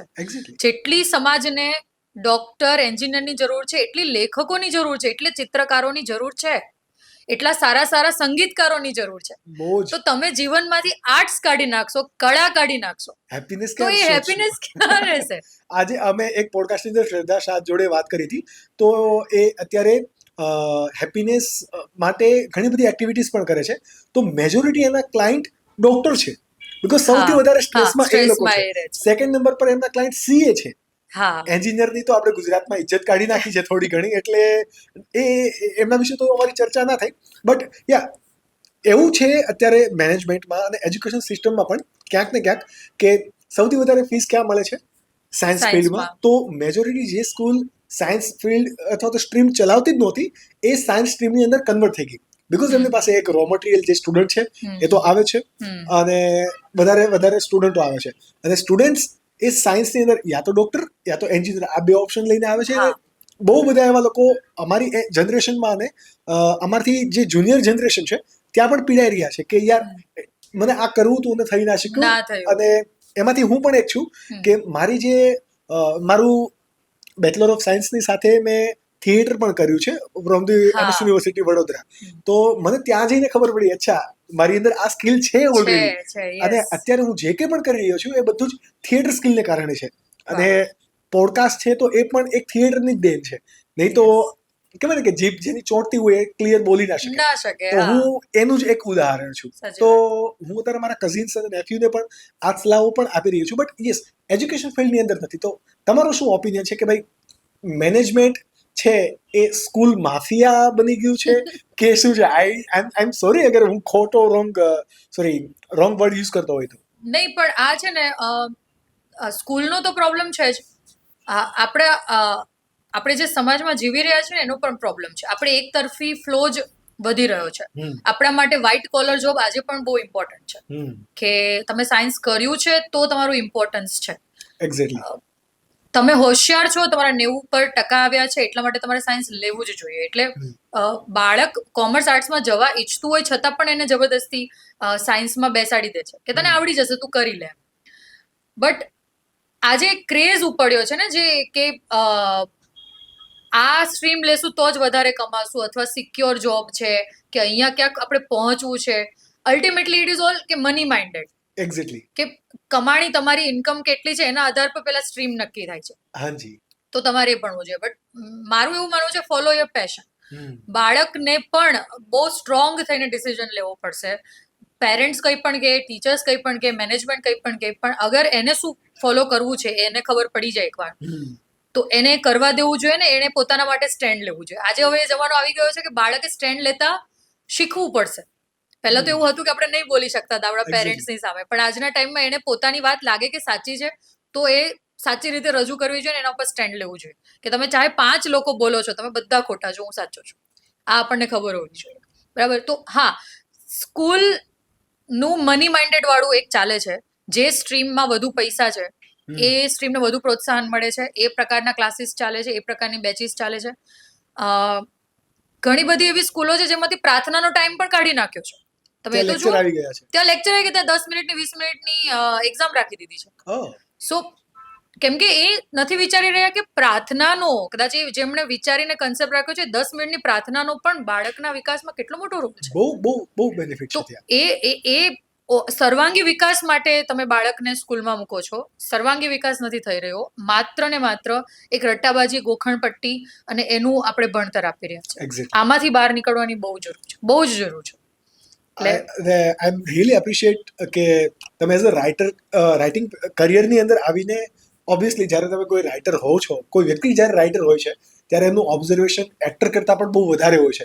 બિકોઝ કોન્ટેન્ટની શરૂઆત જ રાઇટિંગથી થાય. જે રીતે કોઈ પણ ખોરાકની શરૂઆત કૃષિથી થાય, તો એ રીતે કોઈ પણ મીડિયમ છે ત્યાં રાઇટરથી જ થાય છે. એટલે તમારું ઓબ્ઝર્વેશન બહુ જ સચોટ છે. અને જે ફ્લોમાં તમે બોલી રહ્યા છો કે એજ્યુકેશન, તો એજ્યુકેશન પર મારા માઇન્ડમાં હજી થોડાક ક્વેશ્ચન છે કે જે થોડી કોન્ટ્રોવર્સી પણ ક્રિએટ કરી શકે છે. બટ જો તમારી પરમિશન હોય તો હું તમને પૂછું કે મેં એવું ક્યાંક ને ક્યાંક નોટિસ પણ કર્યું છે કે જ્યારે જે રીતે તમે એક ફિમેલ થઈને ફિમેલ ટીચર હતા, તો તમે પણ કદાચ આવું કંઈક નોટિસ કર્યું હોય તો અગ્રી કરજો કે છોકરીઓની જોબ અથવા તો કોઈ ફિમેલ ટીચરની જોબ એ સ્કૂલમાં પણ અત્યારે સેફ નથી. આમાં હું એગ્રી છું. સ્કૂલ માટે તો આપણે એવું માનતા હોઈએ છીએ કે સ્કૂલ કદાચ સૌથી સેફ એન્વાયરમેન્ટ છે, સૌથી સેફ વાતાવરણ છે. ખાલી જોબના પર્પઝથી નહીં, સ્ટુડન્ટ માટે પણ, ફિમેલ સ્ટુડન્ટ માટેથી લઈને ફિમેલ સ્ટાફ માટે પણ સ્કૂલને આપણે એવું માનીએ છીએ કે એક બહુ સિક્યોર એન્વાયરમેન્ટ છે. એટલે વધુ ને વધુ પેરેન્ટ્સ, વધુ ને વધુ સ્ત્રીઓ પોતે પણ એવું પ્રિફર કરે કે હું ટીચિંગ જોબમાં વધારે સિક્યોર રહીશ, એટલે હું એ કરું છું. પણ હા, ફિમેલ માટે કોઈ પણ ફિલ્ડ એમ જોવા જઈએ તો સિક્યોર નથી જ, આજના ટાઈમમાં પણ નથી. વર્કિંગ પ્લેસ પર જે પ્રકારનું હેરેસમેન્ટની વાત થઈ ગઈ, જે પ્રકારનું એને કોઈ પણ પ્રકારનું માનસિક, શારીરિક કોઈ પણ પ્રકારનું શોષણ થતું હોય, તો એના અગેન્સ્ટના ઘણા બધા રૂલ્સ હોય છે, રૂલ્સ રેગ્યુલેશન હોય છે. કોઈ પણ જગ્યા પર આવા રૂલ્સ રેગ્યુલેશન ન તો બનાવવામાં આવે છે, ન તો ફોલો કરવામાં આવે છે આજે પણ. અને ઇવન ફિમેલ સ્ટાફ પણ આ માટે અવેર નથી હોતા કે એમની સાથે કશું ખોટું થઈ રહ્યું છે તો કોને કહેવાનું, ક્યાં જઈને બોલવાનું. એટલે પોતાના જોબ માટે થઈને, તો પોતાની રેપ્યુટેશન સાચવવા માટે થઈને, કેમ કે અલ્ટિમેટલી છોકરી બોલે તો વાક પણ આપણા સમાજમાં આજે પણ છોકરી પર આવે છે કે એણે પ્રોત્સાહન આપ્યું હશે, એણે ઈજન આપ્યું હશે, એના કપડાં આવા હશે, એની વાતો આવી હશે, એનું વર્તન આવું હશે, તો જ સામેવાળાને એ મળે છે. પણ તમારું કોઈ પણ પ્રકારનું ઈજન એ હા નથી થઈ જતી. સામેવાળા માટે હાનો મતલબ એ છોકરીનું વર્તન કે કપડાં પરથી ડિસાઇડ નથી થતું. એ એક ઇન્ડિવિજ્યુઅલ એની સ્વતંત્રતા જ છે, એને શું પહેરવું શું કરવું. આજે પણ ઘણી સ્કૂલમાં મેં જોયું છે કે આ પ્રકારના કપડાં નથી પહેરવામાં આવતા. ઘણી આપણે ત્યાં ભારતમાં તો સ્ત્રીઓના સ્લીવલેસ પર પહેરવા પર પણ વિવાદ થયેલો ટીચર્સ Yes, કે exactly. પ્રતિબંધ છે. બરાબર. તો ઘણી બધી એવી મેટર્સ છે કે ઘણા બધી વાર ફિમેલના લેક્ચરરના કપડા પર પણ વિવાદ થાય છે. તો આપણે આ ગ્રાઉન્ડ પર અત્યારે હજી જીવી રહ્યા છીએ કે કોણે કેવા કપડાં પહેરવા જોઈએ, હજુ તો એ ડિસાઇડ નથી કરી રહ્યા. એક્ઝેક્ટલી. સો ઇક્વાલિટી તો તે બહુ દૂર છીએ, પણ હું એવું માનું છું કે ચાહે ફિમેલ હોય કે મેલ હોય, વર્ક પ્લેસ પર કોઈ પણ પ્રકારનું એનું શોષણ ન થવું જોઈએ, માનસિક શારીરિક રીતે યા કોઈ પણ રીતે એનું હેરેસમેન્ટ ન થવું જોઈએ. અને ખાસ કરીને એજ્યુકેશન ફિલ્ડની અંદર જ્યાં આપણે જેને વિદ્યાનું મંદિર કહીએ છીએ, યસ, મેં એટલા માટે બની શકે કે બધી જ ફિલ્ડમાં હશે, બટ મારું જેટલું ઓબ્ઝર્વેશન છે, મેં જેટલા લોકોના તમારી જેમ મારા ઘણા બધા મિત્રો પણ છે કે જેમના પાસેથી મેં વાતો સાંભળી છે કે ક્યાંક ને ક્યાંક ઓબ્ઝર્વેશન પણ મારું રહ્યું છે, તો છોકરીઓને તેની પોસ્ટ માટે, એમની જોબ બચાવવા માટે, સેલેરી ઇન્ક્રીમેન્ટ માટે એજ્યુકેશન ફિલ્ડની અંદર પણ કોમ્પ્રોમાઇઝીસ કરવા પડે છે. હા, આવે છે. તો ત્યાં એના વિશે લાઈક આપણે કહીએ ને કે ત્યાં ટીચિંગ પૂરું થઈ ગયું, ત્યાંથી એ સ્કૂલ છે ટીચિંગ જ પૂરું નહીં. થઈ ગયું. અને મને એવું લાગે છે કે એ વાતાવરણમાંથી જેટલું બને એટલું વહેલી તકે નીકળી જવું જોઈએ. અને જે વ્યક્તિઓ આમાં પીડાય છે એ કઈ રીતે નીકળી શકે? મને એવું લાગે છે કે કદાચ આ વાત જ્યાં સુધી પહોંચતી હોય ત્યાં સુધી કે કોઈ પણ પ્રકારનું હરેસમેન્ટ રોંગ છે. તમને શાબ્દિક રીતે થતું હોય, તમારું કોઈ પણ પ્રકારનું તમારે શારીરિક રીતે થતું હોય, કોઈ પણ રીતે માનસિક રીતે થતું હોય, તમને તમારી બાઉન્ડ્રી અને તમારો રિસ્પેક્ટનું લેવલ ખબર હોવી જોઈએ એઝ અ ફિમેલ. એક સ્ત્રી તરીકે બહુ જરૂરી છે કે તમને એ ખબર પડી જવી જોઈએ કે સામેવાળું વ્યક્તિ મારું અહીંયા ડિસરિસ્પેક્ટ કરી રહ્યું છે. એક્ઝેક્ટલી. એ સ્થળ, એ વ્યક્તિને તાત્કાલિક છોડી દો, અથવા તો એને ત્યાં એનું ભાન કરાવો કે મારી આ બાઉન્ડ્રી છે, તારે આ બાઉન્ડ્રીથી અહીંયા ક્રોસ નથી કરવાનો. એક્ઝેક્ટલી. એટલે તમે કોઈ પણ વર્ક એન્વાયરમેન્ટમાં કામ કરો છો, તમારે આ પોતાની સેલ્ફ રિસ્પેક્ટ એને જળવાવી જોઈએ. તમારું એક ઇન્ડિવિજ્યુઅલ તરીકે જે તમારું અસ્તિત્વ છે એની રક્ષા થવી જોઈએ. અને એ માટે તમારે તમારી બાઉન્ડ્રીઝ ક્લિયર રાખવી પડશે. તમારે એ માટે સચોટ રીતે સ્પષ્ટ થઈને બોલવું પડશે. પહેલા જ સ્ટેપ પર બોલવું પડશે. જ્યાંથી તમને એવું લાગે છે કે છૂટછાટ લેવાઈ રહી છે, એ તો ખાલી આજે જ થયું છે, કાલે નહીં થશે. પણ એ જ્યાંથી પહેલું સ્ટેપ આવે છે ને, ત્યાં જ એને રોકી દો, ત્યાં જ એને ડામી દો. ત્યાં જ એ સામેવાળી વ્યક્તિને એનું રિયલાઇઝ કરાવો કે મને આ પસંદ નથી. એક્ઝેક્ટલી. ક્લિયર વાત કરો. જો ત્યાં ન સાંભળવામાં આવે તો તમે મેનેજમેન્ટ સુધી જઈ શકો છો, અને મેનેજમેન્ટ સુધી ના આવે તો એ વર્ક પ્લેસ મને લાગે છે ત્યાં સુધી તમારા માટે સેફ નથી. પણ મેનેજમેન્ટ સાથે જ ઘણીવાર આ કિસ્સો જ મેનેજમેન્ટ હોય છે. તો મને એવું લાગે છે કે એ શોષણ થવા દેવા કરતા બેટર કે એના વિશે વાત થવી જોઈએ અને એ પ્લેસ છોડી દેવી જોઈએ. કેમ કે ઓપોર્ચ્યુનિટીની કમી નથી. અને તમને એવું લાગે છે કે બધી જ જગ્યા પર આવું છે, એવું પણ નથી. એક્ઝેક્ટલી. તમે તમારા માટે તમે સેફ એન્વાયરમેન્ટ ક્યાં છે એ વિચારીને સમજીને તમે કામ કરો, એ બહુ જરૂરી છે. એટલે ફિમેલને છે ને બહુ બધી અગવડો આવે છે. આપણને હવે એવું લાગે છે કે ઘરની બહાર નીકળીને કામ કરે છે, જીન્સ પહેરે છે, મોબાઈલ રાખે છે, એક્ટિવા લઈને ફરે છે. હવે આનાથી વધારે સ્વતંત્રતા તો શું જોઈએ? એક્ઝેક્ટલી. પણ આજે પણ છોકરીઓ માટે બહાર જઈને કામ કરવું અઘરું જ છે. એક્ઝેક્ટલી. કોઈ પણ વર્ક પ્લેસ પર કોઈ પણ મેલ એમ્પ્લોય છે યા સાથે કામ કરતા કોઈ પણ પુરુષો છે, એની નજરથી બચવાનું, એમના કોઈ પણ પ્રકારના ખરાબ ટચથી બચવાનું, ખરાબ કમેન્ટ સાંભળવાના, એના વિશે પાછળથી થતી વાતો જે છે એ સ્ત્રીના કાન સુધી પહોંચે ત્યારે એને પણ દુઃખ થતું હોય છે કે મારા માટે એ વાતો થતી એક્ઝેક્ટલી. બોલાય છે. ફિમેલ માટે ગમે તેમ આપણે, બીકોઝ આપણા માટે બહુ ઇઝી ટાર્ગેટ છે, એક સોફ્ટ ટાર્ગેટ છે. એક્ઝેક્ટલી. કે આપણા મનની કોઈ પણ ભડાશ હોય, આપણા મનને કોઈ પણ પ્રકારનું એક વિક્ટિમ શોધવું હોય કે કોના ઉપર વાંક નાખી શકે, તો આપણે મળીને હંમેશા એક સ્ત્રીને ટાર્ગેટ બનાવીશું.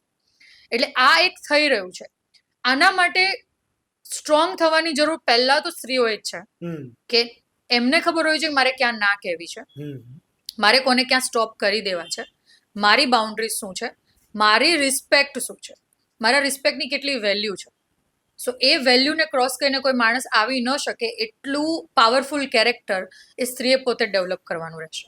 એટલે એ મને લાગે છે. અને બીજું કે સ્ત્રીઓ માટે એક સેફ એન્વાયરમેન્ટ જનરેટ કરવું એ મેનેજમેન્ટની પણ જવાબદારી છે, એ ચાહે કોઈ પણ મેનેજમેન્ટ. એ કોઈ પણ ઓર્ગેનાઇઝેશન કે કોઈ પણ બિઝનેસ હોય. આજે હું Yeah. ચલાવી રહી છું, આજે હું પણ એક બિઝનેસ ચલાવી રહી છું. મારા વર્ક પ્લેસ પર 4-5 છોકરીઓ છે, તો એમને કઈ તકલીફો પડી રહી છે, ધીરે ધીરે ક્યારેક મારા સામે આવતું હોય છે, તો હું એક ત્વરિત કદમો ઉઠાવું છું.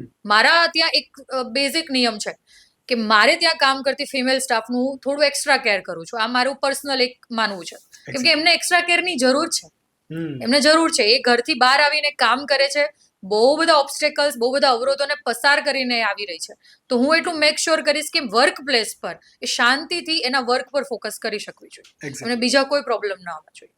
એટલે મેનેજમેન્ટે એવા રૂલ્સ બનાવવા પડે, એ ફોલો થવા જોઈએ. એ રૂલ્સ બાબતે દરેક વ્યક્તિ અવેર હોવો જોઈએ. લીગલ એક્શન શું છે એ બાબતે બધા અવેર હોવા જોઈએ, જેથી છોકરીઓ આ વિશે બોલતી થાય, આના વિશે વાત કરતી થાય. આના માટે જરાય ગભરાવાની કે જરાય પણ છુપાવવાની જરૂર જ નથી.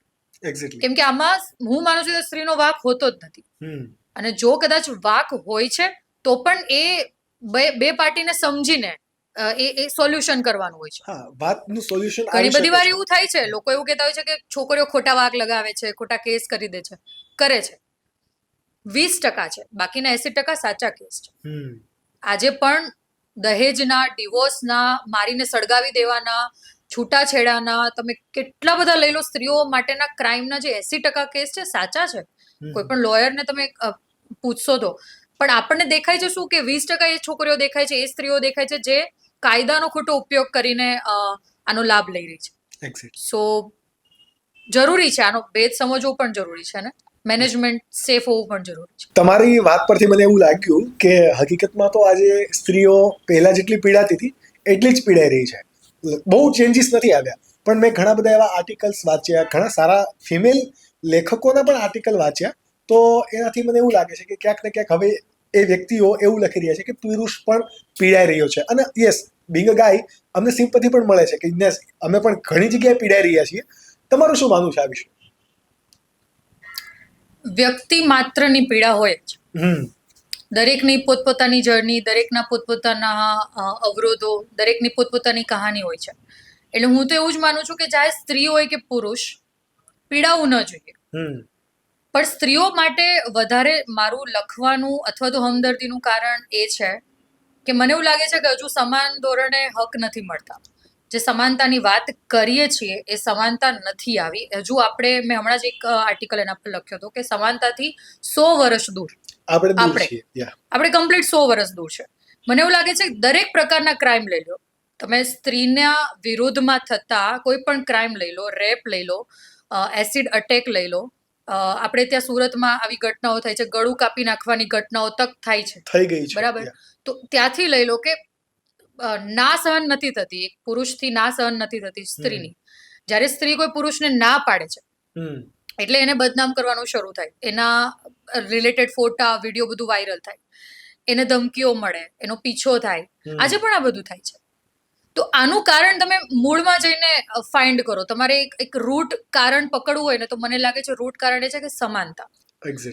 આપણે ત્યાં આજે પણ એવરેજ ઇન્ડિયન ફેમિલીમાં સ્ત્રી અને પુરુષ વચ્ચે સમાનતાના ધોરણે વ્યવહાર નથી થતો. જ્યારે બાળક નાનું હોય છે, મને લાગે છે માતા પિતાની જવાબદારી છે કે એમને દીકરો છે કે દીકરી, એના વચ્ચે ભેદભાવ નાનપણથી શરૂ થઈ જાય છે. જો છોકરો છે તો એ બહાર જઈને રમી શકશે, એ પથારી પર આરોટી શકશે, એ નેપકિન પડ્યું છે ઉચકી નહીં શકે બીકોઝ એ છોકરો છે. છોકરી છે તો એની જવાબદારી પહેલેથી કે તારે ભણવાનું તો છે જ, પણ તારે કોઈકના ઘરે જવાનું છે, માટે તારે આટલું કામ શીખવું પડશે. છોકરી 9 વર્ષની કે 5 વર્ષની હોય ત્યાંથી આ બધું શીખવવામાં આવે છે. યસ, ઇન્ટેન્શનલી અથવા તો અનઇન્ટેન્શનલી, બંને રીતે. હવે આપણે એવું કહીએ છીએ કે પુરુષો ઘરની બહાર જઈને કમાય અને સ્ત્રી ઘર સાચવે, તો બરાબર છે, મને લાગે છે બરાબર છે. આમાં કોઈ બંને પાર્ટી એગ્રી હોય કે હું બહારનું કમાઈને લાવું છું, હું 10 કલાક બહાર આપું છું, તો 10 કલાક ઘરે આપે છે, મતલબ આપણે બંને ઇક્વલ. પણ નાના બાળકમાં કેમ ભેદ કરીએ છીએ? નાના બાળકમાં તો કોઈ બહાર જઈને કમાતું નથી ને કોઈ ઘર સાચવતું નથી. એ સમયે તમે સ્કિલ શીખવાડો છો, એ ટાઈમે દીકરાને પણ ઘરના કામોમાં લગાવો ને. હું આમાં માનું છું. એનું કારણ છે, તમે દીકરાને ઘરના કામોમાં લગાવશો ને એટલે કે જે પેલો મેલ ઈગો જે ડેવલપ થવાનો છે ફ્યુચરમાં, એ નહીં થાય. મેલ ઈગો કેવો કે હું પુરુષ છું, મારાથી આ ન થાય, આ મારે ન જ કરવું જોઈએ, હું આવું કરીશ ને હું સાવરણી ઉપાડીશ તો હું નીચો પડીશ, હું વાસણ ધોઈશ તો હું નીચો પડીશ, હું કોઈ સ્ત્રીની હા સ્વીકારી લઈશ તો હું નીચો નીચો પડીશ. પડીશ. મને કોઈ સ્ત્રીએ મારું અપમાન કર્યું તો હું નીચો પડીશ. હમ. આ નીચો પડવા વાળી વાત છે ને એ નાનપણમાં ખતમ થઈ જશે. હમ. ખાલી વાસણ સાફ કરાવો, હું તો ખાલી આટલું જ માનું છું, કઈ જ ના કરો, તમારા દીકરા પાસે રોજ એક ટાઈમ વાસણ સાફ કરાવો. એક્ઝેક્ટલી. આ બહુ નાનો ચેન્જ છે, બહુ જ નાનો ચેન્જ છે. આનાથી એ પોતાની બેનને, પોતાની માને, ફ્યુચરમાં પોતાની ગર્લફ્રેન્ડને, પોતાની પત્નીને સમાનતાની નજરે જોવાનું શરૂ કરશે કે મને વાસણ ધોતા જે હાથ દુખે છે ને એવા જ હાથ આ લોકોને પણ દુખે, દુખે છે. એમને પણ આવી જ તકલીફ પડે. હમ. એટલે એક એનું ઘર તરફ એક સોફ્ટ વલણ રહેશે, સ્ત્રીઓ માટેનું એક સોફ્ટ સોફ્ટ વલણ આવશે. આવશે. જે સંવેદનશીલતા કહીએ ને એ પ્રમાણમાં પુરુષોમાં ઓછી હોય છે, સ્ત્રીઓમાં વધુ હોય છે. આવું આપણે સાયન્ટિફિકલી ઇટ ઇઝ પ્રૂવન. અને માનતા એટલે- પણ આવીએ છીએ. હા, ઇમોશનલ સ્ત્રીઓ વધારે હોય છે. તો તમારે જો પુરુષોને થોડા ઇમોશનલ સાઈડ, સોફ્ટ સાઈડ કરવા હશે તો તમારે એને ઘરના કામોમાં લગાવવા પડશે. એક્ઝેક્ટલી. એનાથી એમનો ઈગો ડાઉન થાય છે, એમનાથી એમના સમાનતાની નજર આવે છે, એમાંથી એમનામાં સિમ્પથી જનરેટ થાય છે, હમ. એક કરુણાનો ભાવ આવે છે, એમાંથી એમને નજર ખબર પડે છે કે સ્ત્રીઓનું પણ કામ ઇક્વલી ઇમ્પોર્ટન્ટ છે. ચાહે ફ્યુચરમાં હું બહાર જઈને 10 કલાક કામ કરીશ તો પણ ઘરે આવીને હું મારી વાઈફને એવું તો નહીં જ કહું કે તે આખો દિવસ શું કર્યું, તારે તો કંઈ કામ નથી જોતું ને. એક્ઝેક્ટલી. એટલે પ્રોબ્લેમ અહીંયા છે. આજે સ્ત્રીઓ વિદ્રોહી થઈને એવું કહે છે કે મારે આ વાતાવરણમાં લગ્ન નથી કરવા, મારે ઇક્વાલિટી જોઈએ છે, મારે મારો પતિ એવો જોઈએ છે જે ઘરના કામોમાં મદદ કરે. એનું કારણ શું છે? એનું કારણ એ છે કે અત્યાર સુધી ઘર સાચવ્યું છે, એક્ઝેક્ટલી. અત્યાર સુધી કામ કર્યું છે, તો ઇક્વલની નજરે નથી મળી. અત્યાર સુધી એમને એ જ રીતે રાખવામાં આવ્યા છે કે તમે કંઈ જ નથી કરતા, કર્યું. યા. તમે લાઈફમાં કંઈ નથી કર્યું. અમે કમાઈ રહ્યા છીએ, અમે પ્રમોશન લીધું, અમને સારી સેલેરી મળી રહી છે બીકોઝ અમે કંઈક છીએ, એના માટે અમે કંઈક ઉપરી છીએ, એક્ઝેક્ટલી. મારું આધિપત્ય છે. અને આવું સાંભળતા પણ આવે છે કે એ તમારા કામનું નથી, અથવા તો તમને ના ખબર પડે. તમે અહીંયા કોઈ પણ ઘરનો ડિસિઝન, તમે એવું માનો છો કે પુરુષ ને સ્ત્રીને વર્કનું બેલેન્સ છે, તો એક્ઝેક્ટલી. અગર કોઈ ડિસિઝન લઈ રહ્યા છો તો બંનેનો ઓપિનિયન જરૂરી છે ને. યસ. આજે પણ આપણે તેવું સાંભળવામાં આવે છે કે કોઈ પણ પ્રકારનો નિર્ણય લેવાઈ રહ્યો હોય તો પુરુષ જાહેરમાં બધાની સામે સ્ત્રીને કહી દે છે કે તું ના બોલ, તને ના ખબર પડે, હા. તારું કામનું નથી, આ તું અંદર જા. આ બોલાય છે. મને આ ઝીણા પોઈન્ટથી જ તકલીફ છે. આ રૂટ કોઝિસ છે. તમે કોઈ પણ ક્રાઇમ ઉઠાવી લો, એ ક્રાઇમ રાતોરાત નથી થતા. એ ક્રાઇમ પાછળની માનસિકતા ડેવલપ થવામાં વર્ષો લાગેલી છે. એ વ્યક્તિ જે ક્રિમિનલ છે, જેણે બાળપણમાં એ ઘરે એ વાતાવરણ જોયું છે કે પપ્પા મમ્મી પર હાથ ઉપાડે એ કોમન છે, ભાઈ બહેનને મારે એ કોમન છે, ભાઈનું ભણતર વધારે જરૂરી છે, બેન ઘરે બેસે એ કોમન છે, એક્ઝેક્ટલી. હું બહાર જઈને આટા મારી શકું, ઘરે બેન કામ કરે તો એ કોમન છે. આ બાળકે જોયું છે એટલે એનો વ્યવહાર એના પત્ની માટે એ જ રહેશે, બહારની છોકરીઓ માટે પણ એ જ રહેશે. એટલે એને ક્રાઇમ કરવામાં એટલી પેલી શરમ નથી નડતી. આજે પણ તમે નિર્ભયા કાંડ જે થયો એ સિરીઝ પણ આવી, એક્ઝેક્ટલી. એનું જે ક્રિમિનલ છે, એનું જે રેપિસ્ટ છે, એનો ઇન્ટરવ્યુ તમે જો તો તમને પણ આમ ખુન્નસ આવી જાય. એ લિટરલી એવું કહે છે કે મેં કંઈ જ ખોટું નથી કર્યું. જે સ્ત્રીઓ આવા કપડાં પહેરીને રાત્રે બહાર ફરતી હોય એની સાથે આ જ થવું જોઈએ. હવે આ માનસિકતા ક્યાંથી આવે છે? આ માનસિકતાનું બધાનું મૂળ મને જે લાગે છે અસમાનતા છે. આજે પણ આપણે સમાનતાથી બહુ દૂર છીએ. જ્યારે સ્ત્રી અને પુરુષને એક જ સમાને વ્યક્તિગત સમાનતાની વાત કરું છું. હવે હું જ્યારે સમાનતાની વાત કરું ને એટલે મારે ડીએમમાં ને મેસેજમાં આવી જાય કે ભાઈ સમાનતા એટલે તો પછી તમે તમારો સામાન જાતે ઉઠાવો ને, એક્ટિવા પડી જાય છે તો જાતે ઊભી કરો ને. હું ફિઝિકલ સમાનતાની વાત નથી કરતી. ફિઝિકલી સ્ત્રીઓ પુરુષ કરતા ઘણી નબળી છે, આ છે. અને એના ઘણા બધા કારણો છે. એક્ઝેક્ટલી. કેમ કે સ્ત્રીઓ પાસે ગર્ભાશય છે, કેમ કે સ્ત્રીઓ પાસે બાળકને જન્મ દેવાની ક્ષમતા છે, એને ઘણા બધા એવા પીડામાંથી પસાર થવાનું છે, એવા ઘણા બધા રોગમાંથી પસાર થવાનું છે, ઘણા બધા ઓપરેશન દવાઓમાંથી પસાર થવાનું છે, પુરુષો ક્યારે પસાર નથી થવાનું. ઘણું બધું છે. તમે હોર્મોનલ ઇમ્બેલેન્સ લઈ લો, તમે સ્ત્રીના લગતા તમે ખાલી જઈને ગાયનેક પાસે બેસો, 25 એવા રોગ કાઢશે જેના નામ તમે હજી નથી સાંભળ્યા. એટલે તમારી સાથે કામ કરતી, તમારી આજુબાજુ તમને દેખાતી સ્ત્રીઓ, તમારા ઘરમાં રહેલી સ્ત્રીઓ, તમને રોડ પરથી પસાર થતી સ્ત્રીઓ, તમે રોડ પર વ્હીકલ ઊભું રાખ્યું છે અને આજુબાજુ નજર કરે, બધી સ્ત્રીઓ 1, 2 અથવા 4 રોગોથી આજે પણ પોતાના શરીરમાં પીડાય છે. તો એના માટે એમને ફિઝિકલી એક છે જ કે એટલી નબળી રહેવાની છે. તો એના પ્રત્યે એક સહાનુભૂતિ, એને એક સહકારનો સાથની જરૂર છે. એટલે પુરુષોનું વલણ મને લાગે છે કે આ સ્ત્રી ને પુરુષની લડાઈ છે જ નહીં. પુરુષોએ તો થોડુંક સહજ થવું પડશે, થોડુંક સહકારવાળી ભાવનામાં આવવું પડશે, તો જ જઈને સ્ત્રી ઉપર આવશે. સ્ત્રીને ઉપર આવવા માટે પણ પુરુષની જરૂર છે, આ ફેક્ટ છે. સ્ત્રીઓ પોતાની રીતે જોર લગાવશે તો એ નહીં આવી શકે. પુરુષોએ એન્વાયરમેન્ટ ક્રિએટ કરવું પડે, સેફ, સિક્યોર અને સહકારવાળું. એ જવાબદારી પણ છે. એ જવાબદારી પુરુષો પર છે, કેમ કે એ જ્યાં સુધી હાથ નહીં આગળ વધારે, કે તને જ્યાં જરૂર પડે ત્યાં સપોર્ટમાં મારો હાથ છે, ત્યાં સુધી સ્ત્રીઓ એક સપોર્ટના ટેકા વગર એ ઉપર નહીં આવી શકે. એટલે સહકારની ભાવના હોવી જોઈએ બંને પક્ષે, મને એવું લાગે છે. અને પુરુષોની પીડા બાબતે પણ મેં લખ્યું છે. મને તો એ લાગણીશીલ પુરુષોથી મને એવું લાગે છે કે દુનિયા જીવંત છે. લાગણીશીલ પુરુષો જે ખરેખર પ્રેમમાં સમજે છે, જે ભક્તિમાં સમજે છે, જે ભગવાનમાં માને છે, આવા પુરુષોની તો વધારે જરૂર છે. એનાથી દુનિયા સુંદર છે, એક્ઝિસ્ટ કરે છે. મને ખબર છે, હું એવા જાણું છું એવા પુરુષોને કે જેમને સ્ત્રીઓની પીડાની કદાચ સ્ત્રી કરતા પણ વધુ ખબર હોય છે. જ્યારે કોઈ છોકરી સાથે ખોટું થઈ રહ્યું હોય છે ત્યારે કદાચ છોકરીને ખબર નથી હોતી મારી સાથે ખોટું થાય છે, છોકરો એને કહે છે કે આ રોંગ છે, તું અહીંયા સ્ટેપ લે. કેમ કે તમારું પ્રેક્ટિકલ થિંકિંગ બહુ સ્ટ્રોંગ હોય છે, તમારું લોજિકલ થિંકિંગ બહુ સ્ટ્રોંગ હોય છે. એટલે સ્ટેપ લેવાની બાબતમાં કદાચ સ્ત્રી ગભરાય, પુરુષ એને સાથ આપે અને સપોર્ટ આપે તો એ શક્ય છે. એટલે સ્ત્રી પુરુષની લડાઈ જ નથી. હું જયારે કઈ બી સ્ત્રી તરફી લખું છું ને એટલે ખબર નહીં પુરુષોને એવું લાગે છે કે મને કોઈ તકલીફ નથી. મેં મારા જીવનમાં બહુ સારા, મારા ખુદના ઘરે કદાચ હું બહુ લકી માણસ છું કે મેં એટલા સજ્જન સારા પુરુષો જોયા છે જીવનમાં કે મને ખબર છે કે આ વાતાવરણ હોવું જોઈએ. એટલે હું આજે ખુલીને મારા વિચારો કરી શકું છું, કેમ કે મેં જોયું છે મારા ઘરે. એટલે મને એ ખબર છે કે બધું ચાલવાનું છે સ્ત્રી પુરુષના બંનેના સહકારથી ચાલવાનું છે. એકબીજાની વગર ચાલવાનું પણ નથી અને એકબીજા સાથે લડાઈ કરીએ પણ ચાલવાનું નથી. અને તમે જે કીધું કે તમે જ્યારે લખો છો ત્યારે મને ખ્યાલ છે કે તમે કોઈ પણ વસ્તુ સારું કરવાના ને, જેટલા લોકો તમારી તારીફ કરવાના એટલા લોકો તમારું ટ્રોલ પણ કરવાના છે. તો એઝ અ છોકરી તરીકે તમને મળતા ટ્રોલિંગ કઈ રીતે તમે એને ફેસ કરો છો?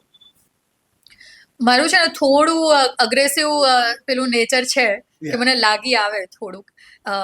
ઇનિશિયલી એવું થતું હતું જ્યારે પણ હું કંઈ મૂકું અને કોઈ પણ આવી જાય મેસેજમાં લડવા માટે, તો જ્યાં સુધી લડાઈ પૂરી ન થાય ત્યાં સુધી જવાબ આપવાના. એન્ડ ધેન ચર્ચા વિચારણા કરતા ફ્રેન્ડ સાથે, અમુક લોકો સાથે ચર્ચા વિચારણા કરતા ખબર પડી કે એ ટાઈમ વેસ્ટ ઘટના છે.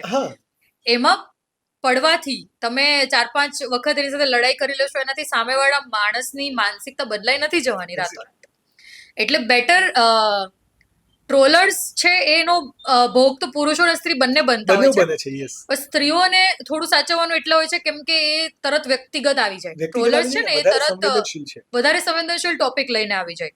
ક્યારેક ગાળો પણ આવી જાય, ક્યારેક એવા બેહુદા વાક્યો પણ બોલવામાં આવે છે, એવું વર્તન પણ થાય છે. સો મને એવું લાગે છે કે એમનામાં ટાઈમ વેસ્ટ કરવા કરતા મને જ એક જ સલાહ છે કે સ્ત્રીઓએ ખાલી ગ્રોથ પર જ ધ્યાન આપો.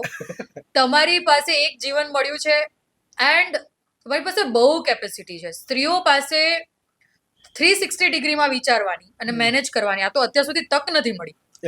બાકી તમે બિઝનેસીસ જુઓ જે સ્ત્રીઓ રન કરે છે, તમને કદાચ પુરુષોના લોચા લબાચા મળશે, સ્ત્રીઓમાં તમને એક પૈસાનો હિસાબ મળશે, ચાહે કરોડોનું ટર્નઓવર કરતી. સો એ બહુ સંવેદનશીલતાથી અને બધા પાસા વિચારીને એ બિઝનેસ કરતા હોય છે. એટલે સ્ત્રીઓએ મને લાગે છે તમે અત્યારે ફોકસ કરો ગ્રોથ પર. આપણે લડાઈ કરવા બેસીશું કોઈ પણ સાથે તો એ પહોંચી નહીં વળે. ત્યારે સમય એવો છે કે તમારે ગ્રોથની તકો મળી છે, ઝડપી લો અને ગ્રોથ કરો. એક્ઝેક્ટલી.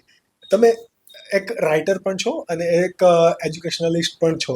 તો એજ્યુકેશનલિસ્ટ તરીકેનો રોલ તો તમે બહુ સારી રીતે વેલ ડિફાઇન કર્યો કે ભાઈ કોઈ પણ એજ્યુકેશન સેક્ટરની અંદર આવું હોવું જોઈએ. બટ એઝ અ રાઇટર શું સોશિયલ રિસ્પોન્સિબિલિટી હોવી જોઈએ કોઈ પણ રાઇટરની? લેખકોએ છે ને લખતા પહેલા એ ધ્યાન તો રાખવું જોઈએ કે એમને વાંચનારું પબ્લિક છે, એમને ફોલો કરનારું પબ્લિક પણ છે. એ તમે જે લખો છો એ ક્યાંક ને ક્યાંક એની માનસિકતામાં ફિટ થઈ જશે, ક્યારેક એની માનસિકતા તોડશે. તમે ખાલી લખો છો એટલા માટે નથી, તમે થઈ ગયા અને તમને જે મનમાં આવે તમે લખી દીધું. પણ એક રિસ્પોન્સિબિલિટી છે. મને એવું લાગે છે લેખકે બાયસ થયા વગર કોઈ પણ એક તરફી થયા વગર લખવું જોઈએ. એક્ઝેક્ટલી. આજકાલ એવો ક્રેઝ આવ્યો છે, મેં તમને પહેલા પણ કહ્યું એમ, કે સ્ત્રી તરફી લખો તો એટલે તમે તરત ટ્રોલ થઈ જાઓ, અને સ્ત્રીઓના ક્રાઇમ જોતા પણ તમે જાણી જોઈને એવું લખવાની કોશિશ કરો કે સ્ત્રી વિલન છે, સ્ત્રી વિક્ટિમ કાર્ડ પ્લે કરી રહી છે, યા વોટ એવર. તો એનાથી પુરુષોની તાલીઓ ઘણી મળવાની છે. એક્ઝેક્ટલી. બરાબર. પણ મને એવું લાગે છે કે તમારો આર્ટિકલ હજારો લોકો સુધી જાય છે. તમે એવો કોઈ પણ આર્ટિકલ કે મેસેજ એમાં નાખશો કે આવો ક્રાઇમ છે યા આવી વસ્તુ છે, આમાં બોલવું ન જોઈએ, તો તમને 1000 લોકોમાંથી વાંચવા વાળું કોઈ એક વ્યક્તિ જો બોલવાની હિંમત પણ કરતું હશે ને તો તમને વાંચીને નહીં કરે. એક્ઝેક્ટલી. તો એ નુકસાન છે. તમને નથી ખબર પણ ઘણું બધું નુકસાન છે. અમને મેગેઝિનમાં આવા રિવ્યુ આવશે અમને નથી ખબર, પણ અમને એવા પણ રિવ્યુ આવ્યા છે કે અમને આપઘાતના વિચાર આવતા હતા અને તમારો કોઈ એક આર્ટિકલ અમારી સામે આવ્યો અને અમારો એ ટાઈમે વિચાર ફરી ગયો. તો તમે વિચારો કન્ટેન્ટનું જોર કેટલું છે, કન્ટેન્ટની અસર કેટલી છે. અને આ માત્ર રાઇટર જ કરી શકે. આ લેખકની રિસ્પોન્સિબિલિટી છે. લેખકને પોતાને ખબર નથી હોતી કે એના શબ્દો વર્ષો પછી પણ કેટલા લોકો સુધી પહોંચશે અને કેવી કેવી અસરો કરશે. આપણા સાહિત્યકારો જે થઈ ગયા એમના આજે પણ પુસ્તકો વંચાય છે, આવનારી પેઢી પણ એને વાંચશે. બરાબર. તો એની અસર તમે જુઓ. એટલે આ તો બહુ લાંબો વારસો છે. એટલે શબ્દોને બહુ મહત્વ આપવું જોઈએ. એને જરા પણ ઢીલાશમાં કે હળવાશમાં લેવાની જરૂર નથી. તમે જે લખો છો એની એક અસર છે, એક ઇમ્પેક્ટ છે, એક માહોલ તમે ઊભો કરો છો. એટલે તમારે તો એકદમ બાયસ થયા વગર, કોઈ પણ લાલચમાં આવ્યા વગર, કોઈ પણ તાળીઓની ઉઘરાણીની પરવા કર્યા વગર તમને શું લખવું છે, તમને ક્યાં પીડા દેખાઈ રહી છે, કયું સત્ય છે જેને ઉજાગર કરવાની જરૂર છે, તો મને એવું લાગે છે સત્ય લખવું બહુ જરૂરી છે લેખકો માટે. જવાબદારી છે. એ તમારી પર્સનાલિટીમાં પણ દેખાયું કે તમે જે ફેક્ટ છે એને બહુ ક્યાંય અચકાયા વગર તમે બહુ સહજતાથી તમે એને શેર કર્યા. અને વન લાસ્ટ ક્વેશ્ચન, પછી આપણે પોડકાસ્ટને એન્ડ તરફ લઈ જઈએ, કે વાત જ્યારે સ્કિલની આવે, એટલે અમારું કામ પણ as a skill Jogi media તરીકે, એઝ સ્કિલ જોગી શો તરીકે એક એવું છે કે યુથની અંદર સ્કિલ જે નથી અથવા તો સ્કિલ ફોલો નથી કરતા એવા લોકોને આપણે ઇન્સ્પાયર કરીએ કે ક્યાંક ને ક્યાંક એમની સ્કિલ છુપાયેલી છે. અમે અમારા દરેક ગેસ્ટ પાસેથી એવા પ્રશ્નોનો જવાબ જાણવાનો ટ્રાય કરીએ છીએ કે શું કરવું જોઈએ. તમારા માટે એક એવો ક્વેશ્ચન છે કે પેરેન્ટ્સે પોતાના બચ્ચાઓની સ્કિલ ડેવલપ થાય એ માટે શું કરવું જોઈએ? અત્યારે તેમનું પણ સ્કેડ્યુલ બહુ બિઝી હોય છે, ઘરના કામ હોય છે, કદાચ 2 છોકરા હોય છે, તો બંનેની ટાઈમ નથી આપી શકતા. તો એવું શું કરવું જોઈએ એટલીસ્ટ? સ્કિલ ડેવલપમેન્ટ માટે બાળકને પહેલા તો છે ને થોડું ફ્રી રહેવા દો. પહેલી વાત તો એ કે એને વેકેશન છે તો વેકેશન પણ માણવા દો. હવે જે આજે રાફડો ફાટ્યો છે, વેકેશન પડે એટલે 4-5 ક્લાસીસમાં ના, સ્વિમિંગમાં બી જવાનું, ડાન્સમાં બી જવાનું, તારે સ્કેટિંગ પણ શીખી લેવાનું, તારે મ્યુઝિકમાં બી જવાનું, તારે અહીંયા બી બધું જ કરશે. એ બાળક તો કોઈ એકમાં પણ ફોકસ નહીં કરી શકે. મને કોઈ પ્રોબ્લેમ નથી, આ એક્ટિવિટીઝ જરૂરી પણ છે, પણ ઘણી બધી વાર આ એક્ટિવિટીઝનો ઓવરડોઝ થઈ જાય છે. એક્ઝેક્ટલી. સમટાઈમ્સ બાળકને પણ રિલેક્સ થવું બહુ જરૂરી છે. એટલે એક તો એ વસ્તુ છે કે પહેલા તો થોડું ફ્રી રહેવા દો, થોડું એને ફ્રીડમનું વાતાવરણ આપો, એને રમતગમતનું એક સ્થાન આપો કે એનું અમુક ઉંમર સુધી તો એના જીવનમાં બહુ જરૂરી છે રમતગમત. બિચારું બાળક છે, મશીન બાળક છે, એની પાસે એટલું કેટલું કામ કરાવશે. એક્ઝેક્ટલી. સો આ એક ક્રેઝ છે નાની ઉંમરથી બધાને સ્ટાર બનાવી દેવા છે. મને નથી સમજાતું કે શા માટે આટલી બધી ફી પે કરીને સમર બેચીસ, સમર વેકેશન્સ બધાનો યુટિલાઇઝ કરી લેવું છે. આપણે હતા આપણા સમયમાં, આપણે વેકેશન ફૂલ માણ્યું છે, ફૂલ એન્જોય કર્યું છે, લગીએ રમ્યા છે, ભમરડે રમ્યા છે, બધું જ કર્યું છે, છતાં આપણે સ્કિલ ફોલો કરી રહ્યા છે. એક્ઝેક્ટલી. એટલે બાળક વહેલું યા મોડું પોતાની સ્કિલ શોધી જ લેશે. પેરેન્ટ્સનો રોલ એટલો છે, એક ઉદ્દીપક જેવો છે, આપણે સાયન્સમાં ભણ્યા છીએ, ઇન્વોલ્વ નથી થવાનું, પણ એણે એ પ્રક્રિયાને વેગ આપવાનો છે. એક્ઝેક્ટલી. બરાબર. એણે તમારે ઇન્વોલ્વ નથી થવાનું, તમારે એ નથી કહેવાનું તું આ જ કર, હું કહું છું એટલું જ કર. એનો ગ્રોથ છે, એના રસ્તા છે, એનો પોતાનો જીવન પથ છે, એ જાતે શોધી લેશે, એ જાતે નક્કી કરી લેશે. બટ જ્યારે ફાઇન્ડ કરે ત્યારે એમને ડિરેક્શન અને વેલોસિટી આપવી પડે. તમારે એને વેલોસિટી આપવું પડશે. એને એવું કહે છે કે મને ક્રિકેટ રમવું બહુ પસંદ છે, તો તમે એ ફાઇન્ડ કરો કે તમે એવી સારી એકેડેમી ક્યાંથી શોધશો, એની ફી શું છે, એની વ્યવસ્થા શું છે, બાળકનું આવનારું 2 વર્ષનું વિઝન શું છે, એને કયા કયા અવરોધો છે જે એને ત્યાં નડી રહ્યા છે. એ તમારે એક વાતાવરણ બનાવવું પડશે કે એની સ્કિલ ત્યાં ડેવલપ થાય. એટલે એ તો છે જ. બીજું કે જેટલું બને એટલું એને ઓપન રહેવા દો. એ એક્સ્ટ્રા કરિક્યુલર એક્ટિવિટીમાં ભાગ લે છે એને લેવા દો. જે પણ સ્કિલમાં એને હાથ અજમાવો છે એને અજમાવા દો. કેમ કે જ્યાં સુધી અજમાવશે ને એને ખબર નહીં પડે કે એને એ શેમાં સારો છે. આજની તારીખમાં મને તો એ નથી ખબર પડી કે હું ગીત સારા લખું છું કે આર્ટિકલ સારી લખું છું કે વાર્તા સારું, હજુ એ ફાઇન્ડ કરી રહી છું. તો એક દિવસ મને પણ એ આગળ જતા સમજાશે. તો તમારો રોલ એઝ અ પેરેન્ટ્સ તરીકે એ છે કે તમારે એમને એટલું ઓપન એન્વાયરમેન્ટ આપવું પડશે. ઘણી બધી વાર આપણે બહુ બાંધી રાખીએ છીએ આ સારું ન લાગે, નાટક કરતા આપણે સારા આજે પણ લાગે, આપણે વરાછામાં આજે પણ બોલે છે. નાટકો થોડી કરવાના. આપણા સમાજમાં તો આમ હોય ને આપણા સમાજના લોકો શું કહેશે, પણ એ તમારે નથી જોવાનું. તમારું બાળક કોઈમાં સારું છે તો એને ઓપન એક ફ્રીડમ આપો. એને રિલેટેડ સારા કોચિંગ ક્યાં થાય છે, કોણ એના સારા ગુરુ હોઈ શકે છે એ ફાઇન્ડ કરો અને એને એની ટ્રેનિંગ શરૂ કરવા દો. તમારે અમુક સમય આપવો પડશે. તમે એવું માનશો કે તું મને 6 મહિનામાં રિઝલ્ટ આપ, તો એ પોસિબલ નથી. તમારે એને એની રીતે લડવા દેવું પડશે. 2-4 વર્ષ તો આપવા પડશે. લાઈક કહેવાય ને કે આ પોડકાસ્ટની અંદર લગભગ પેરેન્ટ્સ જે છે એમને બહુ બધા મેસેજીસ મળી જશે. એ એજ્યુકેશન વિશે હોય, પોતાના બચ્ચાઓની સ્કિલ ડેવલપ કરવા વિશે હોય, પોતાની ડોટરને કોઈ પણ જગ્યાએ જોબ અપાવવા માટે હોય, તો પેરેન્ટ્સને પણ ઘણું બધું આમાં ગાઈડન્સ મળશે. ઇવન ફિમેલને પણ આમાં ઘણું બધું ગાઈડન્સ મળશે. અને અમારો જે ઇન્ટેન્શન છે કે વધારેમાં વધારે વ્યક્તિઓ કરિયર પર ફોકસ કરે, પોતાની સ્કિલ પર ફોકસ કરે, અથવા તો સ્કિલને જ પોતાનું કરિયર બનાવે. તો એ અમારો ઇન્ટેન્શન લગભગ અહીંયા કમ્પ્લીટ થઈ રહ્યો છે જસ્ટ બીકોઝ ઓફ યુ. કે thank you for your time, કે તમે તમારા બેઝિક સ્કેડ્યુલની અંદરથી આપણે તમને ખ્યાલ જ છે કે હરિયપની અંદર જ આ અરેન્જમેન્ટ કર્યું કે આપણે બહુ ડિલે કરવા દો, પણ હરિયપની અંદર આપણે કર્યું બીકોઝ વી નો કે તમારા પાસે મને રાઈટ કન્ટેન્ટ મળી જશે. અને અમારો આ જ ઇન્ટેન્શન હતો. અને અમે પણ આવા ને આવા ગેસ્ટ તમારી માટે લાવતા રહીશું. અવનવા ક્વેશ્ચન્સ એમને પૂછતા રહીશું. અલગ અલગ ફિલ્ડમાંથી પણ જે તમારે જાણવી છે એ અમે ગેસ્ટ સ્કિલ જોગી શો પર તમને મળી રહેશે. સો એના માટે તમારે ઓફકોર્સ અમને સબસ્ક્રાઇબ કરવાનું છે. અને જો તમે આ ઓજીવન મેગેઝિન પરચેસ કરવા માંગતા હોય, એને આઈ હાઈલી રિકમેન્ડ કે તમે પરચેસ કરીને વાંચો. બીકોઝ લેખકની આવક જ આમાં હોય છે. તમારે સારું કન્ટેન્ટ વાંચવું છે, સારું કન્ટેન્ટ કન્ઝ્યુમ કરવું છે, તો at least you should pay for that. તો એમની બધી ડિટેલ સ્ક્રીન પર આપેલી છે. તો કીપ ફોલોઈંગ યોર સ્કિલ, ક્યોંકि ये स्किल का मामला है.